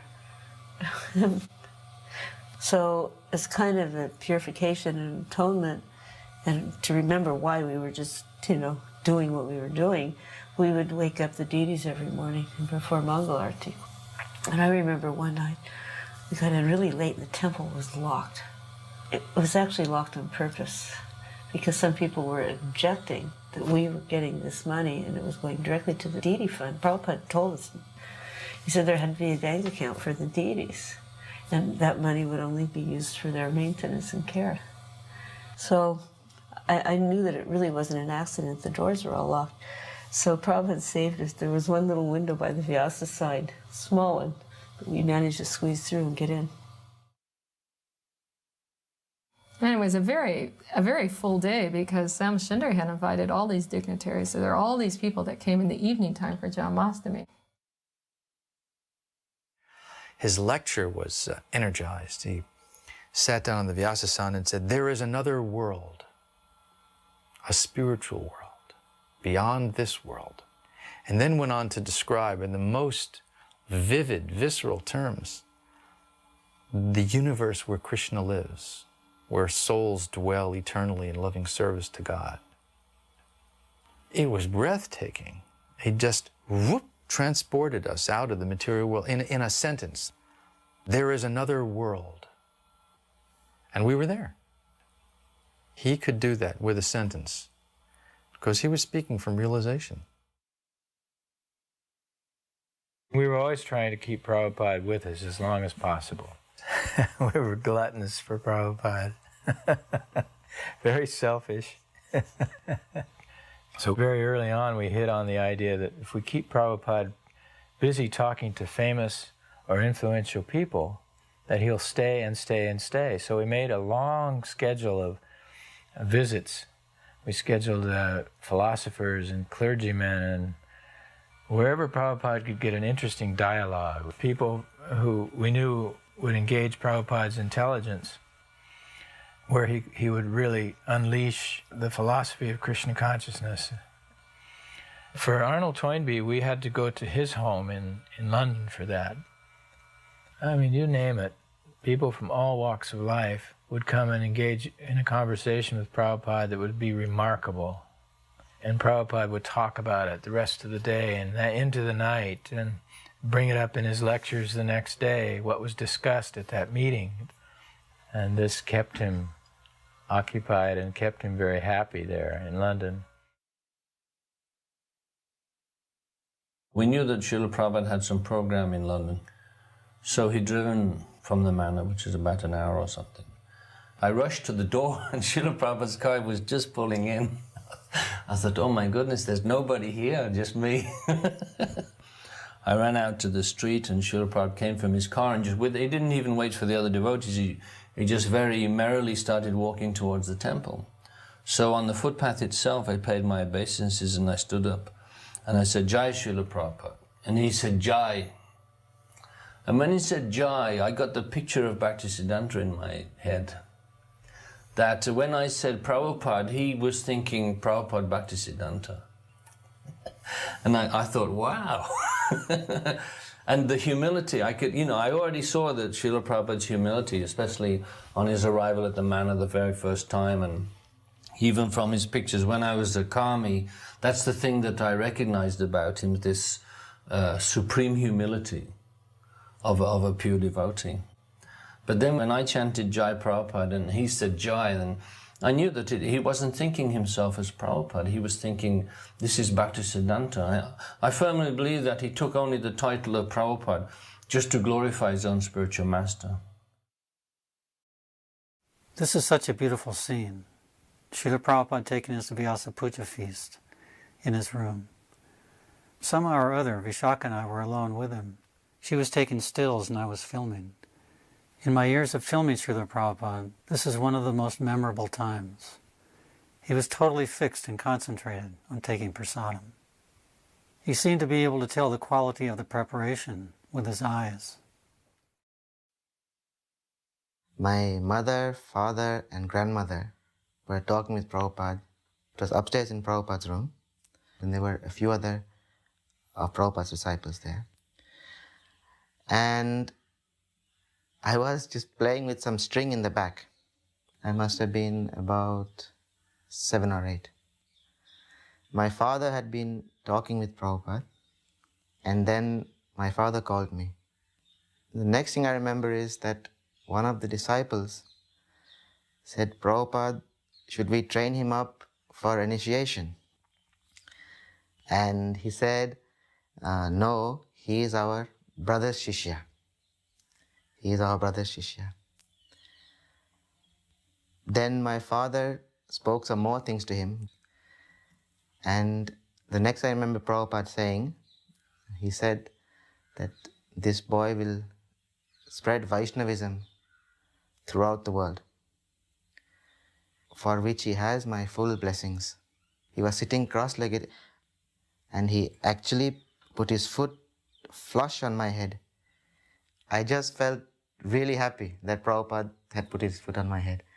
I didn't think much beyond that. So after Prabhupada left, I wanted to have the initiation into ISKCON, which my father was very much against. So I took initiation, and that initiation didn't bear the proper fruit. So I feel now that I made a move which maybe was not in accordance with Prabhupada's greater vision of my destiny. Always from childhood, I was always very much attracted to Sriman Narayana and Rama. And I felt that Prabhupada knows the bhava in which I have to relate to the Lord. He knows my relationship with the Lord. That's why I always remain totally indebted to Prabhupada. I didn't understand anything what he meant about he is our brother's disciple or anything like that. It was only later, decades later, that thinking back, I realized that by his brother he meant Ramanujacharya. And he knew that I am only to take initiation in that line. There was an incident in Prabhupada's darshan room, and it was packed out with guests and devotees. And at the time I had a young stepson whose name was Premananda, and he would have been about 5 years old at the time.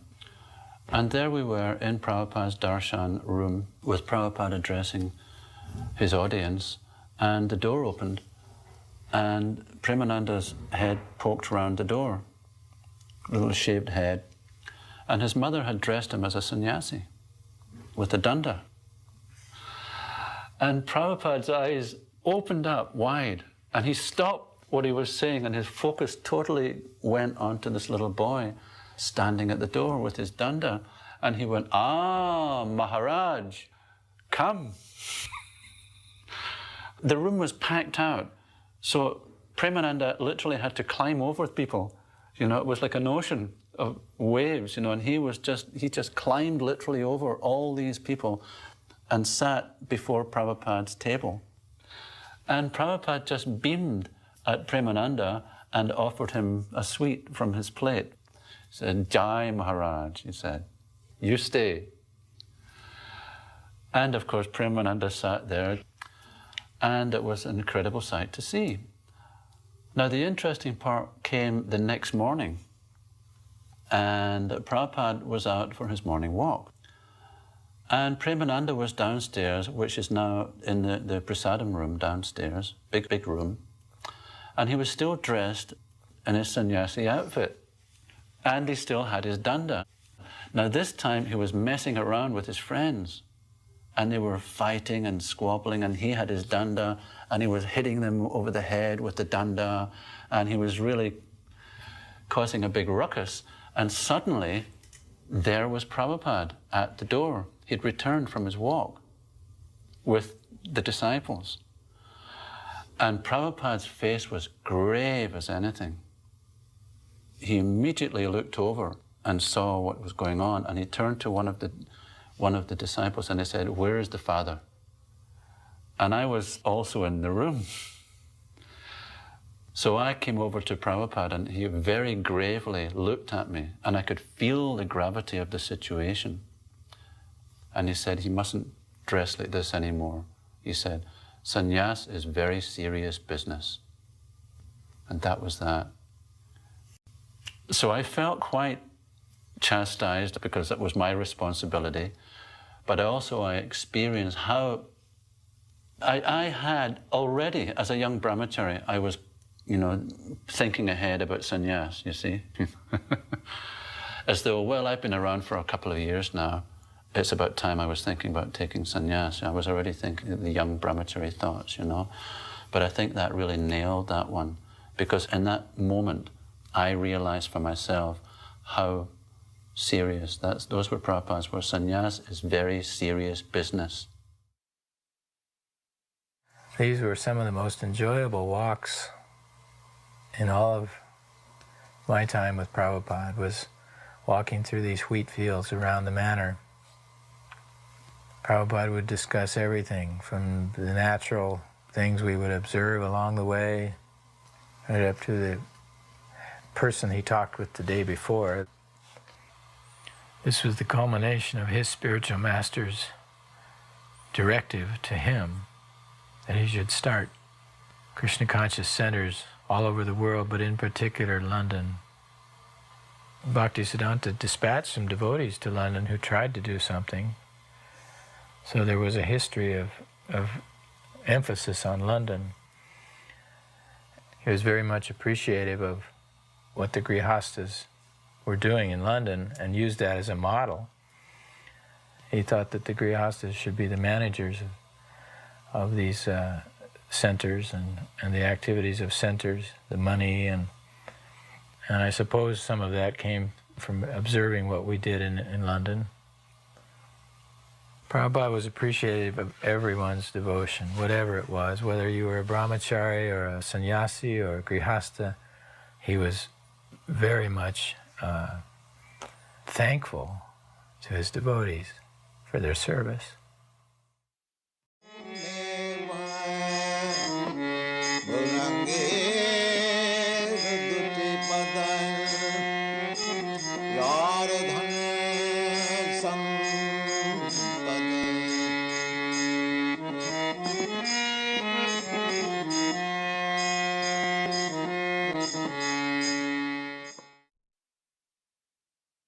Prabhupada went to Stockholm, to Sweden, for the first and only time, and we took buses and went all the way up to Sweden to meet him again there, September. We went to the university several times. Prabhupada lectured there. There was one incident. And we had started the festival program. So that means we had amplification system, speakers and amplifier and all this, microphones. So we had taken all that up to Sweden. During one class, this same devotee who had made the recording of Krishna meditations. So in the temple room, he had made all this arrangement. He had put down the speaker somewhere, he had the microphone for Prabhupada and the amplifier. And then somehow or other the microphone didn't work. And Prabhupada was, tapping the microphone. He said, doesn't work? Doesn't work? And then, this devotee, Uttal was his name. He was like, twiddling the knobs and trying to get this thing going, So, and you could see, such a small place, such an arrangement, big speakers from a festival system and, microphone and this and that. And Prabhupada started to laugh, he said, and I would have to look it up, the Sanskrit, that such a big arrangement and no result. And he gave the example of, in the early morning, you may have big clouds in the sky, and there may be thunder, but then there's no rain. Or there's a fight between husband and wife, they're screaming and everything. And at the end, nothing, it's peaceful. Or he said goats, and he made the noise of two he-goats, and when they fight for a female, and they're, banging each other, their heads, so much noise, and at the end, nothing, So Prabhupada gave that example, for us making such a big arrangement for amplification, and at the end, no sound. Typical Western idea, Very good devotee. George Harrison is your member. Oh, yeah. Do you have lots of members? Yes, certainly. Don't you see? How many? Thousands. About 5,000 all over the world. 5,000? Those are initiated. Otherwise, there are many thousands our admirers. In all countries? All over the world. Okay.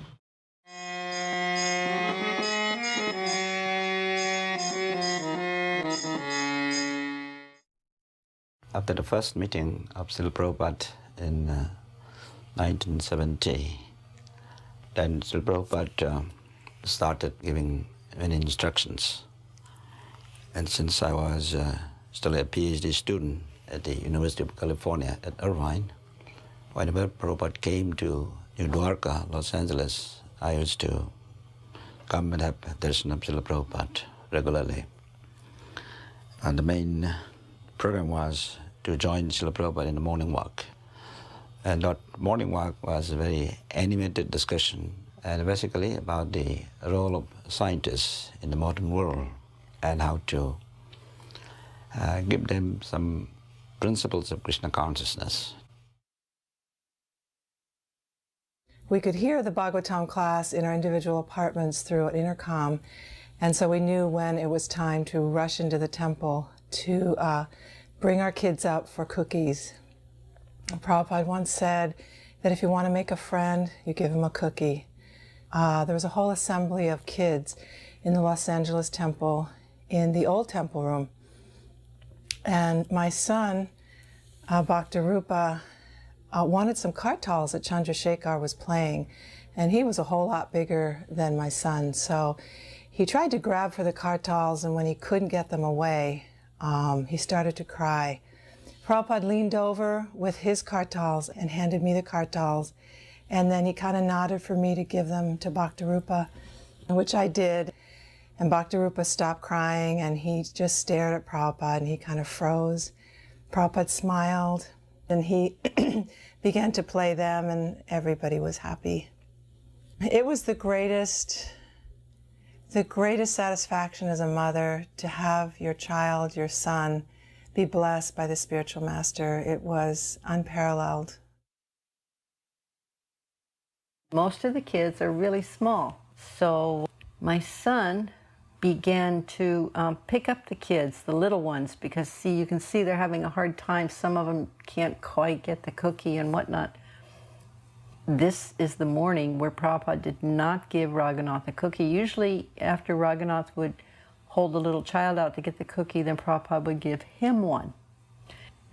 I understood that, you know, this is the spiritual master and just whatever he does is perfect, but I was really upset. How come my son didn't get a cookie? Everybody else did. Raghunath, you know, he just kind of like accepted, oh, I didn't get one? Okay, I didn't get a cookie. Yeah, see Raghunath bringing another little kid out. So the next morning, when Srila Prabhupada would come down from his quarters on the side stairs, and Karandar would drive the Rolls Royce up to take Srila Prabhupada on his morning walk. And Raghunath and I were out there. Oh, look, Raghunath took a cookie. He didn't get one. So the big sannyasis were there, and they were going to go on the morning walk to Venice Beach with Prabhupada. And he motioned to Raghu to come, and had Raghunath come inside the car and sit next to him.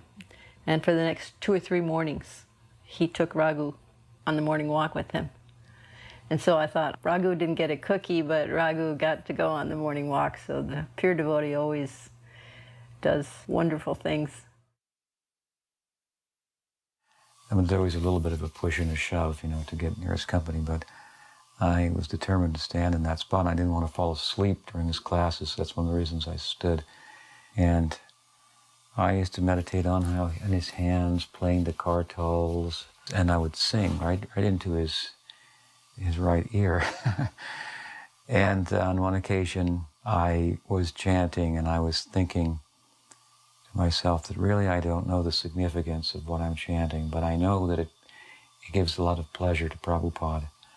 So let me, with that spirit, chant selflessly, just for his pleasure, no other motive.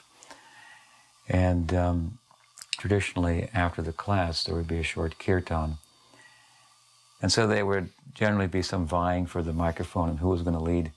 And I remember on one such occasion, Sudama prevailed, Sudama Maharaj, to lead the kirtan. But just as he began to lead, Prabhupada stopped him and turned to me, let this boy lead. And so I was very much moved by that, how he had felt my sentiment and my thoughts and my heart with regard to the chanting. And he taught me what was the right spirit behind the chanting, that it should be chanted only for the pleasure, obviously, of God and Guru. There was a discussion about who initiated book distribution in America, who should get the credit. And they were talking about Keshava and Karandar. And Prabhupada stopped. He said, no. Jayananda, he was the first. Because Prabhupada didn't actually see book distribution just from the perspective of somebody who went out and sells the books. In a real sense, he saw it from the perspective of the person who paid for the book itself to be produced. So then he said, "Where's Jayananda? Call Jayananda." So Jayananda happened to be on the walk, but he was way in the back. So then everyone turned, and somebody said, "Jayananda Prabhu." And he came walking up, and he stood right in front of Srila Prabhupada. His chadar was over his head. He had a transcendental look about him, you know. And he was smiling at Prabhupada. And Prabhupada said, "You were the first, were you not?" And Jayananda said, "What is that, Srila Prabhupada?" He said, "You were the first to organize book distribution." And Jayananda said, "Well, I don't know, Srila Prabhupada, if I was the first." He said, yes, you were the first. You get the credit. You printed my teachings of Lord Chaitanya." So Jayananda, I remember he said, "Thank you, Srila Prabhupada." He just said, "Thank you." And I was new devotee. I was just watching everybody interact with Srila Prabhupada. And I remember that particular experience. You know, how affectionate Prabhupada was to him and how much he wanted to give him credit. Srila Prabhupada had a fire sacrifice. One of his sannyasis had become involved with a woman. And so Prabhupada announced that he was going to marry them. And everybody was very surprised because we didn't know that that could happen. Prabhupada gave a talk about Krishna consciousness, and he initiated the woman, and then he married them. And he made it clear that he was caring for us, and he was keeping us engaged in Krishna service. He didn't want us to go away. He didn't want us to give up. If we couldn't serve in this capacity, then he wanted us to serve in whatever capacity we could. It was so kind and fatherly of Srila Prabhupada, the way he treated the whole situation. Later, I heard a tape of a conversation Srila Prabhupada had with another sannyasi who had left and married a woman. And then after some time, he came back, and Prabhupada accepted this lady and initiated her. She did some wonderful service. I remember the conversation. The sannyasi was saying to Prabhupada, Lord Chaitanya rejected one of his followers for just looking at a woman lustfully, and yet I have given up sannyas and I have gotten married. So does that mean that you reject me? And Srila Prabhupada said, Lord Chaitanya is the Supreme Personality of Godhead, so he can reject like that. But I am only his humble servant, and you are all helping me, so I can never reject you. It was so kind. Srila Prabhupada's total detachment and total kindness. There was never anything egotistical or material about Srila Prabhupada. Spread this Krishna consciousness movement. Parama Ananda Kanda. People will be happy. Our mission is to see Sarve Sukhina Bhavantu. We don't want to see that we exploit somebody else and I become happy. No. We want to see everyone happy, but they do not know how to become happy. Therefore, we are trying to spread this Krishna consciousness movement that everyone will be happy. Yeah.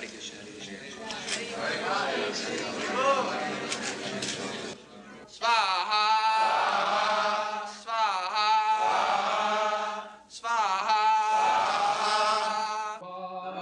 Brahmanya, Devaya, Brahmana, Hidaya,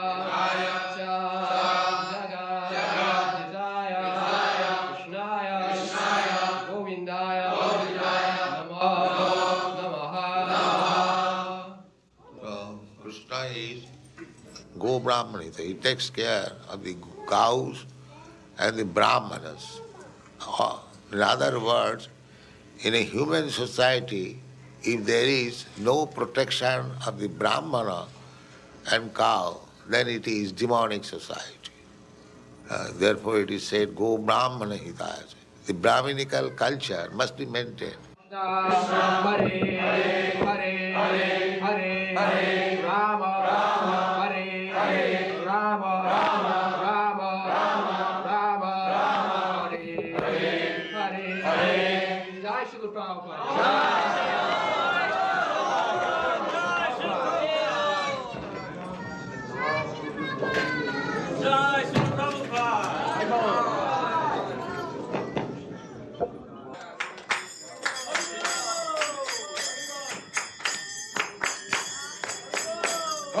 Krishna, Hare Krishna, Krishna.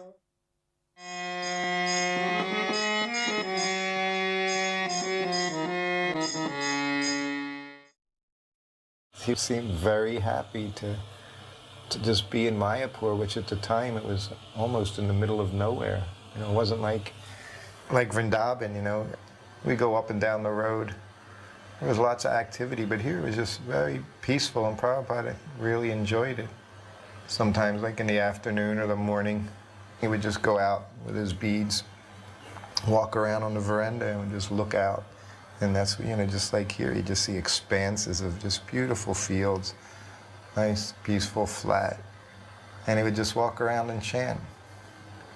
He would gaze, you know, gaze across from his veranda. Just like when he went to other areas, like in LA, you know, there's different kinds of management. When he went to Vrindavan for that 1 month, he had all those activities, Nectar of Devotion classes. You know, he had a program, there was a mission. But when he went here, it didn't seem like that. Prabhupada was very, very casual, very relaxed. He certainly manifested different times, you know, his deep emotion for Lord Chaitanya and Lord Nityananda. If you follow that one tour when he went from Los Angeles and he went to Mexico City, then he went to Caracas, and then Miami and Atlanta, they all had Gaur-Nitai deities on the altar. And each lecture is a arrival lecture. He started talking about the mercy of Lord Chaitanya and Nityananda, the two lords, how merciful they were. And it climaxed in Atlanta where he barely got out 2 sentences and he just went into ecstasy.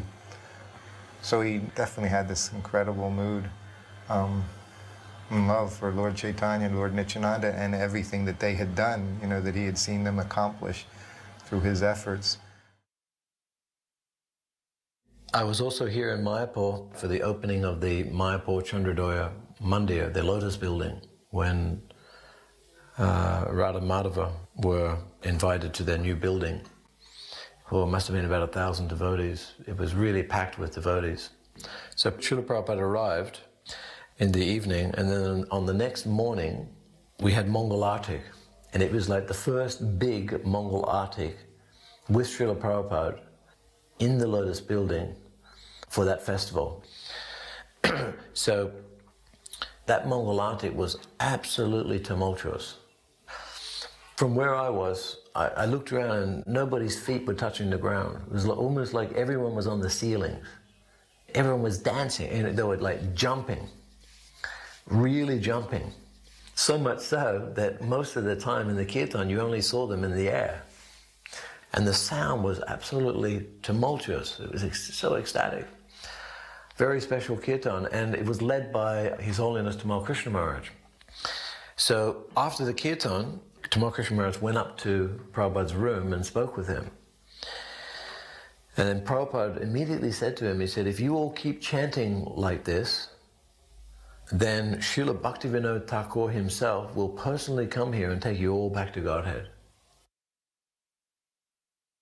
Krishnadas Babaji Maharaj was there, and he was a very close friend of Prabhupada's, a god brother, and very pure and effulgent. Prabhupada had told us that he was a pure devotee. Then they were discussing in Bengali. It was just Krishnadas Babaji, Prabhupada, and myself inside the room. But at that time, Subal Sadhu, a funny, eccentric fellow, old man, came in. But at one point, he started really chanting, Hare Krishna, Hare Krishna, and he started rolling on the floor in Prabhupada's room. And I thought I must do something about it. So at that time, what little Bengali I could speak, I told Subal, Prabhupada is very tired now. So you please come another time. And I stopped him from rolling very gently, and I lifted him up, and I kind of showed him out the door. And I shut the door. And I went back, and Krishnadas Babaji Maharaj, he was always prone to laugh. He would laugh at everything, especially what the Western devotees would do and say. He found very humorous. But this time he was heaving, he was going hysterical. And as he laughed more, Prabhupada began to laugh, and they were both laughing and laughing and laughing. And then Prabhupada, in the midst of his laughter, he looked at Krishnadas Babaji and he said in Bengali, "Ku balo Bangla bolche," that he speaks real good Bengali. And they laughed and laughed and laughed. Here was Srila Prabhupada's position. He had practically conquered the world with Krishna consciousness. He'd been all around, and he came back here to Mayapur, and now he was establishing something really big. It was the opening of the Lotus building. And in those days, this was a big building. It was bigger than practically anything else around in Mayapur. And there was no one more successful. It was clear now that he was more successful than any of his godbrothers. It was clear that he was Krishna's representative, that he was the special Sankirtan general for the whole world. That day, Srila Prabhupada gave the class, and I clearly remember the first thing that he said in his lecture, before he said anything, he said, "Actually, I'm unfit to be your leader." And everyone was like very quiet. And he was quite choked up as well. And he said, "You are all spreading Krishna consciousness in the Western countries because of your previous connection with the Sankirtan movement. And Lord Chaitanya has put you there. He says, and you are actually doing everything. And I'm not fit to be your leader." When he said that, I thought, now hang on. This is a level of humility that I cannot understand. Because he really meant it. It was obvious that he was doing some really big things. And he was absolutely taking no credit for it. And he really meant it. Otherwise he wouldn't have said it. Actually, when I first heard that, I was bewildered. I couldn't understand what he was talking about. But as I've reflected upon that over the years, now I understand that he's actually completely humble. He has no sense of thinking that I am the doer.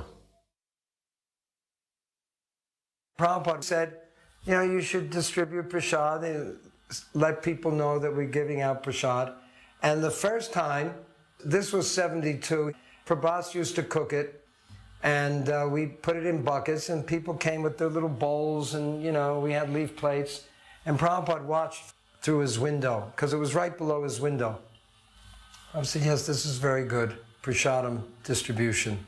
So this was the first food for life, so to speak. Now, of course, I was asking someone about the prasadam distribution. They said, well, not so many people come anymore. He said because the whole area has become so prosperous due to ISKCON.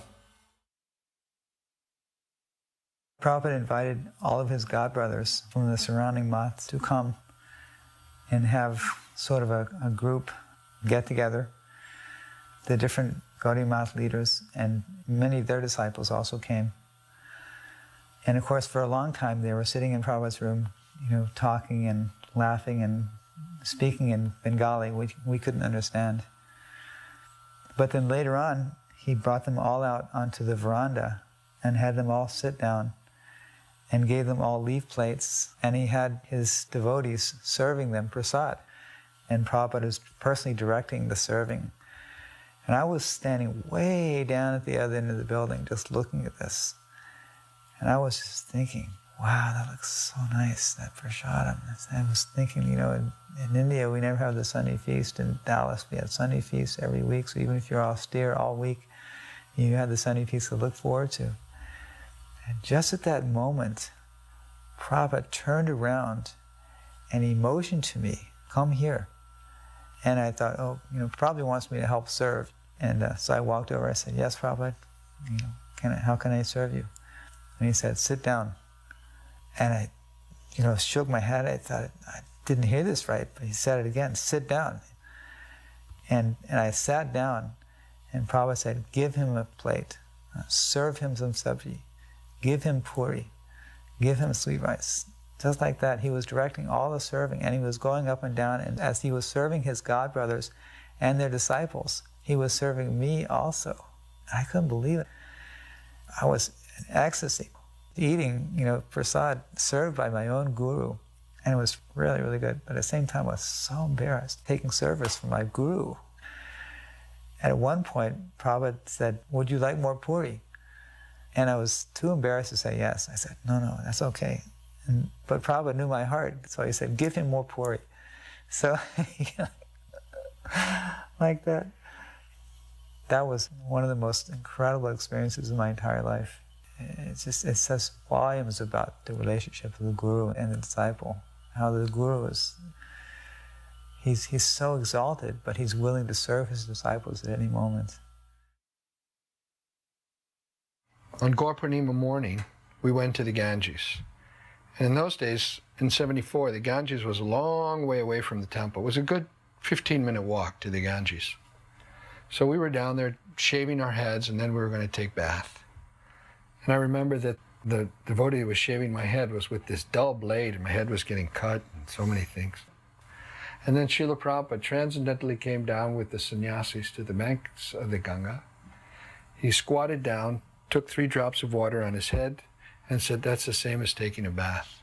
And then he walked back to the temple. So after struggling for, almost a year with, with the whole process of learning, I actually got to the point where I thought, okay, now I can do something. So I made a diorama of Narasimhadev, Hiranyakashipu being ripped apart. I wanted to impress Srila Prabhupada, with just the pyrotechnics of it. So it was all very realistic. So this was the first exhibit, maybe 15 or so exhibits. I'm trying to hide my pride. I toured Prabhupada around the exhibit, so we came to the first one. He studied it for some time. And then he asked whose it was. And I said that was my work. He said, it is not yet perfect. He said, you must study some more. Then you can go to the West and teach. He said, but you have to study some more. And that's all he said. He didn't elaborate on it in any way. He looked at other exhibits. There were several. At the end was the exhibit of Rukmini. Rukmini had made one too, because we both studied together. It was a diorama of Lord Chaitanya fainting before Jagannath. And Prabhupada stood at it and was visibly moved and happy to see it. He said, who has done this? And I said, well, this is Rukmini's work. And Prabhupada said, the wife is better. I felt, in a nutshell, humiliated, chastened, but grateful. I expected some encouragement, but it didn't come then. It came later, though, when we completed the work in Vrindavan for the installation. So we wanted to do the boat program, go village to village preaching by boat. Actually, we're discussing the name of the boat, and finally, Srila Prabhupada accepted that name should be Nitai Padakamalam. And he installed the Gaur Nitai deities there. The Abhishek was performed by Jagadish Prabhu. And I remember the day before they were leaving in Prabhupada's room. Bhavananda was going to go out and Sudama was going to be the cook. And Srila Prabhupada said, by doing this program, he said, you will get so much mercy from Lord Chaitanya Mahaprabhu. So much mercy. He said, in this program, it should not stop. Then he actually went on the boat. He didn't sail it, but he went on the boat at the Ghat. He was walking on the boat, and they sung Nitai Pada Kamalam with Prabhupada. Prabhupada, of course, was lecturing a lot during that week. Prabhupada was reading from the Chaitanya Charitamrita. And, of course, I was sitting there, as always, listening, trying to imbibe everything and hearing all that Prabhupada was saying. By this point, a lot of devotees were not attending because they were sick. They were out on their backs. But I was fortunate enough to be well. But something happened to me that evening of Gaur Purnima. I had this strange feeling of hankering to read Prabhupada's books in a way that I never had before. I even felt like going right back to the States and reading Prabhupada's books, just absorbing myself, just doing nothing but reading Prabhupada's books, even though the Vrindavan part of the festival had not yet occurred yet. And of course, who would want to miss that? But I suddenly realized my relationship with Prabhupada was through his books. And I felt that I was going to have a special relationship with the books, although I had no idea that I would end up being part of the Bhaktivedanta Institute and then going on to Harvard and conducting studies. But it all began there that evening in Mayapur. In Mayapur, Srila Prabhupada was always really concerned that the women had nice prasadam. He talked to me a couple of times about making sure there was milk every night and that I could go heat it. He made an arrangement so that there would be a fire set aside so that we could heat milk for the ladies who were nursing or pregnant. He wanted to make sure that we didn't get sick and that we had good prasadam, especially milk. But it was real nice. We were staying right there, all the women in Pishima. Pishima would never go into Srila Prabhupada's quarters without another lady. So she would just grab you. Well, before she'd grab you, she'd wash you off with Jamuna water. Then she'd grab you. And she'd ask you to come in with her. And so some ladies who didn't often get to be with Srila Prabhupada got to go in his room because they would go with her. Pishima couldn't really understand what was being said because he was always speaking in English, but she would just like to sit and listen and see Srila Prabhupada. I was running up to the brahmachari room one evening, it was getting dark, and I noticed there was a lot of people at Prabhupada's end. Bhavananda and Rasaprayan and Jayapataka, Pradyumna, they were all congregated past his room near the end. So I heard very quickly that there had been a snake sighted in Prabhupada's bathroom. So they were looking for the snake, and they were looking, it might be 2 snakes. So while all this furor was going on, Prabhupada was leaning very relaxedly, nonchalantly. They were all with flashlights looking here and there in the different pipes outside of Prabhupada's, outside the bathroom. Prabhupada was leaning very nonchalantly. He said, "So many men for one snake?" This deep, grave voice with a humorous inflection to it. Only Prabhupada could get away with saying something that would sound very grave, very humorous, and super intelligent, and totally time and place. You'd have everything all built in. It's one statement. He just said, "So many men for one snake?" So, and Pradyumna was very worried about where he would sleep, you know, on a shelf. He was still worried the snake hadn't been found. So in the morning, I'd forgotten about the snake incident, and I was waiting outside Prabhupada's room, and the door opens up, and a couple of people with Prabhupada. He has his cane, and the first thing he says is, "Anyone was bit by the snake?" Also with that kind of humor and biting kind of wit. Then he walked to the steps, and he stopped again, and he said, "Pradyumna has fled?" Because he knew Pradyumna was particularly worried about the snake. And the whole idea was funny. Pradyumna has fled.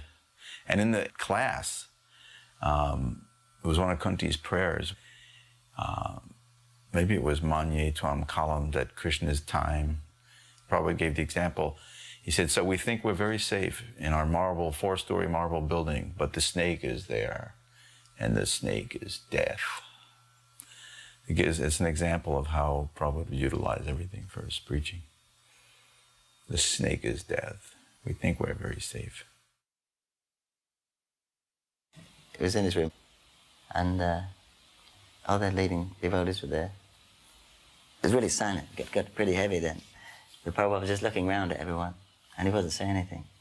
And he said, "So, there are no questions?" And nobody answered.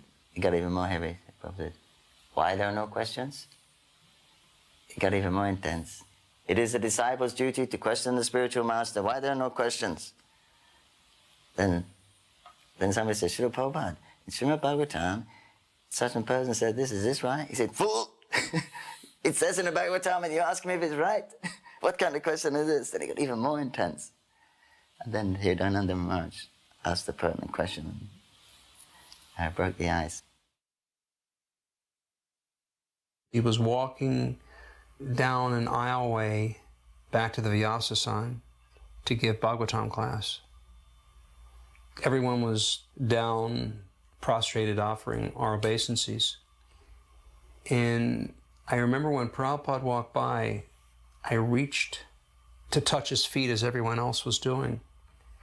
And I touched his feet, and they felt amazing. It was like touching some type of spiritual velvet.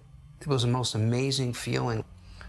And then all of a sudden, a dark cloud came over me where I realized, oh my God, I'm holding on to Prabhupada's feet, and he can't go.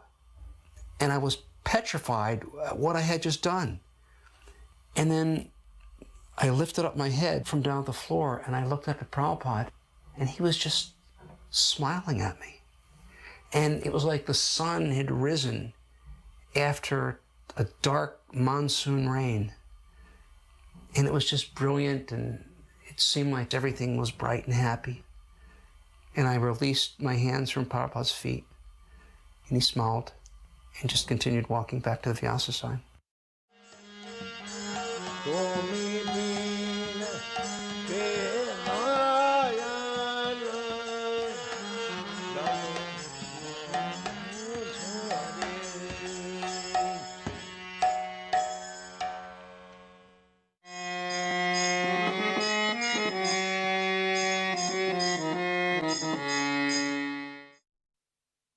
Prabhupada would walk on the Chatikara road, all agricultural land.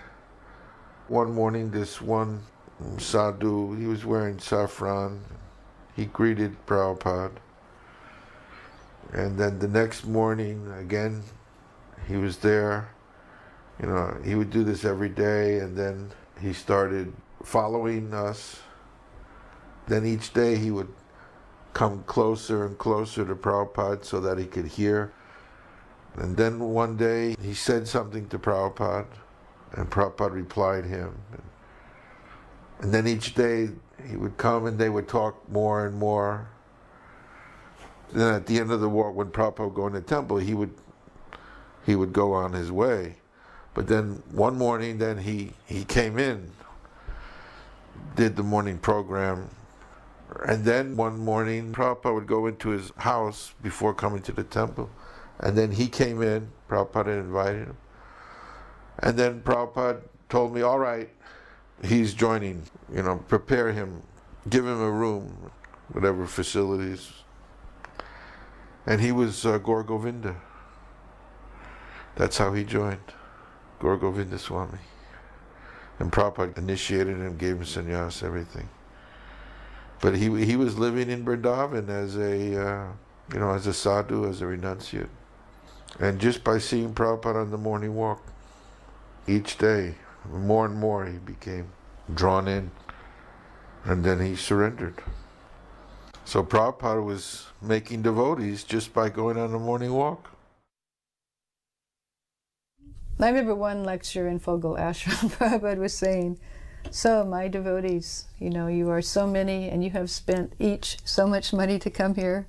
He was adding it all up. He was saying, this is the right use of money, that devotees should come every year to become inspired and then to go back and to preach. You know, so he was encouraging devotees to come. One morning we took a walk with Srila Prabhupada. At one stage, a bullock cart passed by with a few passengers in it. Srila Prabhupada commented how nice the simple life was, how people don't really need motor cars and luxuries, but they can just live very simply. We would walk past fields, and Prabhupada said that all you really need to live is grains, rice, and dal. He said you don't even really need to have vegetables to live. You can just live from grains and save time for Krishna consciousness. I was having trouble with Rahu planet, for 18 years, and I think 9 or 10 more years to go. And I went to an astrologer in Vrindavan, and he told me to wear a yantra. So when I came to the gate to Krishna Balaram temple, who would greet me there but Brahmananda Maharaj? And he said, "What are you wearing, Vishal?" I said, "I'm wearing a yantra. I just came from an astrologer." And he said, "This will counteract the influence of bad stars." And Brahmananda's reply was, "Prabhupada says you don't have to add anything to this process." So I said, "Well, I want to speak with Srila Prabhupada." So he set up a time. And Srila Prabhupada asked me about the astrologer. He said, "How much did he charge you, who he was?" And I mentioned, and I said, "Srila Prabhupada, I was wearing it because I thought it would help me become more Krishna conscious." And Prabhupada quoted the verse, Sarva Dharman Paritraja. He said the whole shloka, 1866. And Prabhupada said, if you just surrender to Krishna, Krishna with a slight kick can annihilate 100,000 Rahu planets. And then I still wasn't exactly sold on it. Srila Prabhupada, your spiritual master, he was a great astrologer. And Srila Prabhupada cut me off real quick. And then he said, but he did it for a short time. And after that, I cut the yantra off my neck and tossed it somewhere in Vrindavan. I don't care where it is.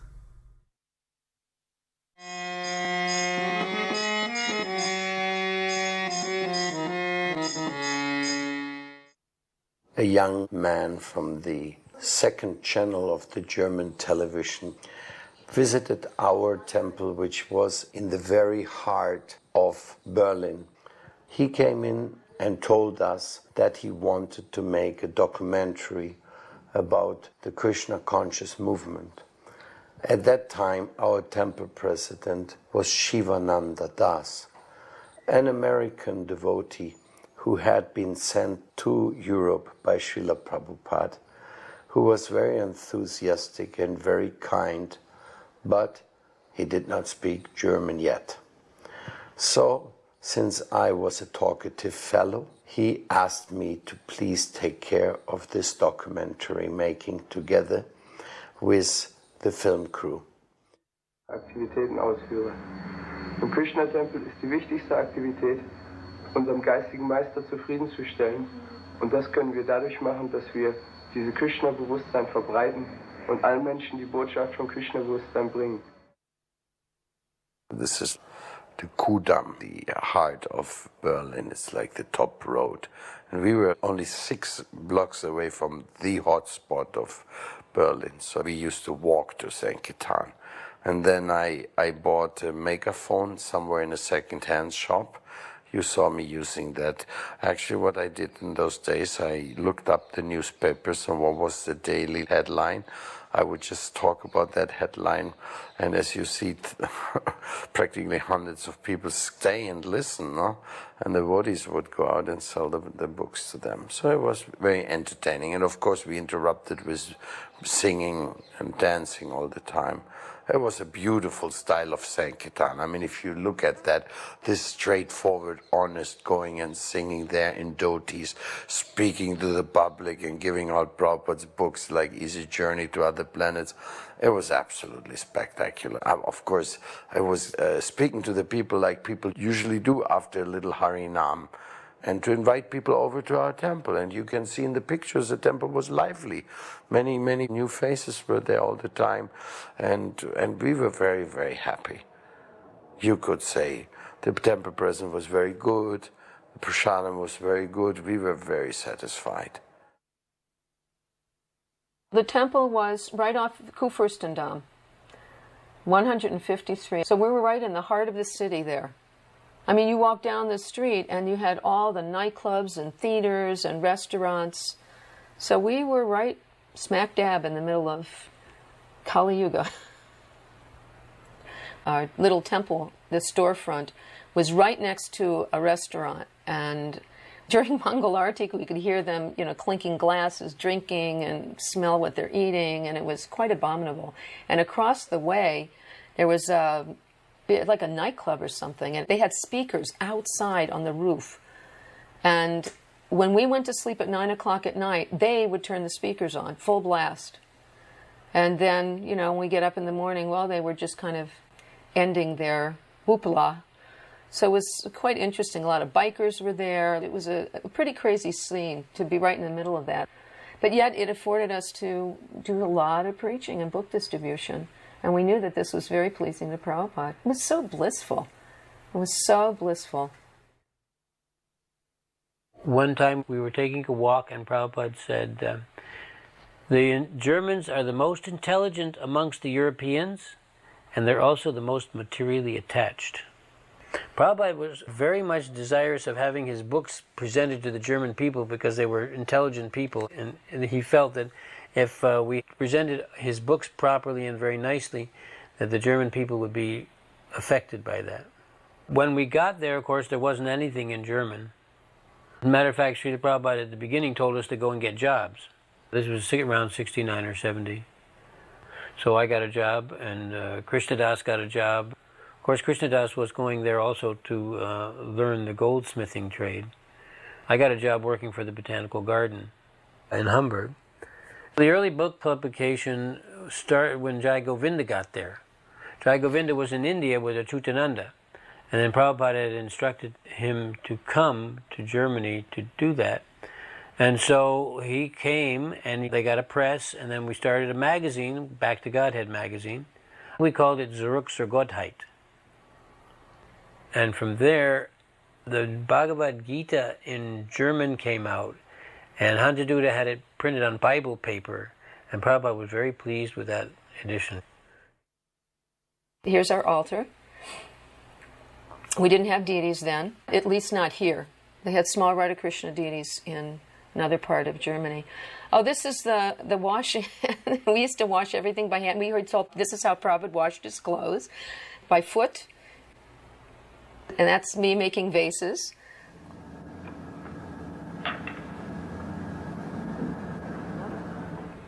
And I remember when I went on the Kudam on book distribution, you know, I had to learn German. And I remember that it was a little bit difficult for me. But somehow or other I managed to do book distribution. And I remember hearing one tape of one devotee who was very enlivened in book distribution of those days. He was from America. I heard one tape of him about book distribution. It fired me up so much that I would carry books in English and German and all different languages because there were people from all over the world there. Every time when we would go up to the S-Bahn to go to Sankirtan, we could actually look over the wall, the Berlin Wall, into the east, and we were very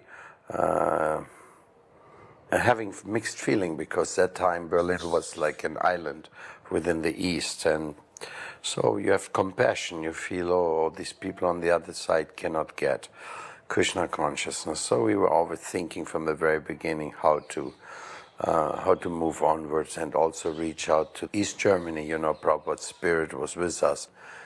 I had a little accident and I couldn't go out the normal Sankirtan. So in that time, I used to go every day to East Berlin through Checkpoint Charlie, and the West Germans had a 24-hour visa only into the East. They could not stay longer than that. Sometimes we took 1 or 2 books in our pocket. It was extremely prohibited, but you were not always completely researched. So just 1 or 2 books that was able. So that's how the first books got there. So I would go in the morning and come back at night. I would go to Bahnhof Friedrichstraße in the east, change myself into a dhoti in the bathroom, and walk out of the bathroom now as a robed monk. And I would just run around in the streets. What is the hotspots of East Berlin? And people would approach me and I would start talking to them. Then we used to have a Sunday feast in East Berlin, every Sunday in a different park. And only the more closer, really trusted people, they would know where the next feast is. So it started working up. We ended up with Sunday feast with 50 people. So it was a totally undercover thing. And as a matter of fact, one day, one man who had a little farmhouse he had invited us to do a gathering in his farmhouse. So when we went there, that moment one spy from the Eastern government actually ended up in our program, and from then on we were persecuted. But still the devotees managed somehow. The movement never stopped ever since we started there, and later one devotee was initiated by Prabhupada. I used to go every day, but then my health got better again, and Shivananda also wanted to go. I went over to East Berlin with my japa beads, and I just chanted Hare Krishna and walked around. And not very many people approached me, but then they had in Berlin a Jugendfest, which means a youth festival. And young people from all over the communist bloc countries came to East Berlin, and this was in 1974. So what everybody was doing was they had these kerchiefs around their neck, and they would meet somebody from Poland, and they'd say, "Oh, sign my kerchief." So then when they saw us in the dhotis, they thought, "Oh my goodness gracious, I better get this guy to sign my kerchief here." So they would walk up to us and say, "Please sign my kerchief." And so we would sign Hare Krishna. And then gradually, we get a whole group of people all around us, and we just speak about Krishna consciousness. Preetu came to take part in that also. And then at the end of the youth festival, we were walking down in Alexanderplatz, the main section in East Berlin. And then a young man approached us and said, "Oh, Hare Krishna." And this was to eventually become Eka. So Eka was living in East Berlin and carrying on activities. And then so he eventually became initiated by Srila Prabhupada. We tried to get Eka out of East Germany. It was very difficult to preach there. And he was having a difficult time. The phones were tapped, people were following him. So we had one young American boy, army boy, that was coming to the temple in Berlin. And we asked him, "Do you have more than one uniform?" And he said, yes. The American Army boys were allowed to go through at the checkpoint Charlie. They didn't look at ID, they just let them go through. So we rigged up this whole thing that he would wear one uniform on top of another. He would go to a certain place, it was a club, and they met in the bathroom, made sure no one was there, they had a password, and the American Army boy gave Eka an American Army uniform to put on. Now, Eka doesn't speak any English. The only thing he spoke was tankin up, because whenever we would, cook prasadam there, he said he would eat for a week, because there were hardly any vegetables there in East Berlin. So he always say tankin up. And that was all he spoke in English. So they leave this club, and they go through checkpoint Charlie, and the American Army boy goes through, but they saw Eka and they said, "You haven't been through here before." And they put the gates down. Eka had taken off his glasses, so he couldn't even see. And of course they said, "Who are you?" And Eka couldn't speak English. So they knew something was up. So they threw him in jail. But he said that when he was in jail, anytime they would ask him a question, he would answer Hare Krishna. "How did you know them?" "Hare Krishna." "What's your name?" "Hare Krishna." "Where do you live?" "Hare Krishna." They tried anything and everything to make him part from our philosophy, which they didn't manage. I think he was chanting 64 rounds there in this confinement, and finally they got so disgusted with him that one night they took him for a ride, and he thought they were going to kill him, and they took him out into a forest, and they said, "Walk this direction and never come back." And when he kept walking, all of a sudden he was in West Germany. So he was the first Krishna devotee was actually thrown out from East Germany because they couldn't convert him back to a normal communist. And of course, that time also the preaching started in the East. We met the first person from Czechoslovakia, Turia, and that's when the Polish Yatra also got the first messages from the East Germans. They took something there. And also first preaching in Hungary. We smuggled in a van full of books and did a lot of preaching there. Habe ich gefragt, wie viel Gelder ihr so einnehmt. Da sagt er so 500 bis 1000 Mark. Ich sagte, wo gehen denn die Gelder alle hin? Und daraufhin sagte er, ja, ich weiß es ganz genau, ich habe sie ja selbst abgeschickt. In 400 bis 500 Dollar kleinen Beträgen geht alles nach Amerika, wo riesige Grundstücke gekauft werden. This devotee, we couldn't remember his name, but his father was in the police department, and he was in cahoots with, I believe, a Catholic priest. Now, this devotee's parents did not like the fact that he was a devotee, and they would try everything to get him out of Krishna consciousness. And it was due to his father that this whole thing happened in 74 when they came and raided the temples. They would put articles in the newspaper against the devotees, and of course people would read those, and then we got a lot of flack on Sankirtan. And even though we got a lot of flack on Sankirtan, we still were able to distribute books. Some people were just curious. It made them curious about, you know, what Krishna consciousness was really about. They had to find out. So despite the fact that all kinds of ill things were being said about Krishna consciousness and the devotees, and a lot of non-truths, still it brought people to the point of, you know, buying Prabhupada's books. The setup from the temple, there was one door, and on each side were two huge picture windows. The curtains were open practically all of the time. And it was like living in a fishbowl. People were always looking in, especially during Arti. Didn't matter if it was the daytime or the nighttime, people would come and take a look and just couldn't believe what they were seeing. And you can tell by this woman's face. What is this? I had an encounter actually with the mafia one time. There were a couple of men from Italy. I could tell they were from Italy. They were, you know, having a good time. They had money. So I went out and I asked them for a donation, you know, take a book, please. And they said, well, we're going gambling, but whoever wins will come and give you the money, and then we'll get a book. I said, okay. But they came back, and they gave me money, and then they said, we want you to meet our boss. And I turned around, and there was this long limousine, and they said, get in. And I was scared to death. I didn't know if, you know, they were going to close the doors on me, and that was going to be the end. Anyway, I got in the very back, and there was a gentleman that looked just like the books you read about and the movies you saw as a kid. The Godfather, he looked exactly like that. He was an elderly gentleman.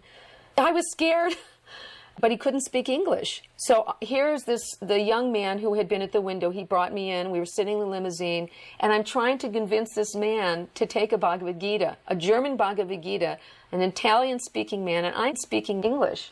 So I said some things. Somehow or the other, he took the Bhagavad Gita and gave a very nice donation. And I was actually able to get out of the limousine, and off they drove. And I never saw them again. It was a very interesting experience, a test of faith, to say the least. We were starting to learn English with Prabhupada's tapes because there wasn't an English-speaking country. So in the beginning it was difficult because Prabhupada's intonation isn't that easy, but quickly we learned it, and then listening to Prabhupada's tapes was really one of our main joys. Without Srila Prabhupada, nothing would have happened that time. He had this mystical power to reach us, even though we were so distant from him and knew so little about him, but he had us electrified. And whatever the plan of Krishna was, it was definitely meant to happen. And Srila Prabhupada was floating in that nectar of his movement, reaching out everywhere. But when you went to Prabhupada, or when you talked to him about any specifics, you know, you could see that he was so aware of all the details, just like perfectly the pure devotee in contact with the super soul, knowing what to say and what's going on, even though it's impossible that he knows it all simultaneously. But he was always there for each and every one of us, and we felt that protection. That's why not only it worked at that time, it also works for those who follow him even afterwards, because nowadays, I mean, there's so many generations of devotees. But I have a very, very strong feeling that there's not much a difference of them to us, because even though we are fortunate of having met Prabhupada personally, the mystical influence of Prabhupada's outreach, it just reaches anybody who loves him and who has a feeling that he wants to do something for him. And that's a mystical power which definitely keeps working, just like as he was still with us.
Hare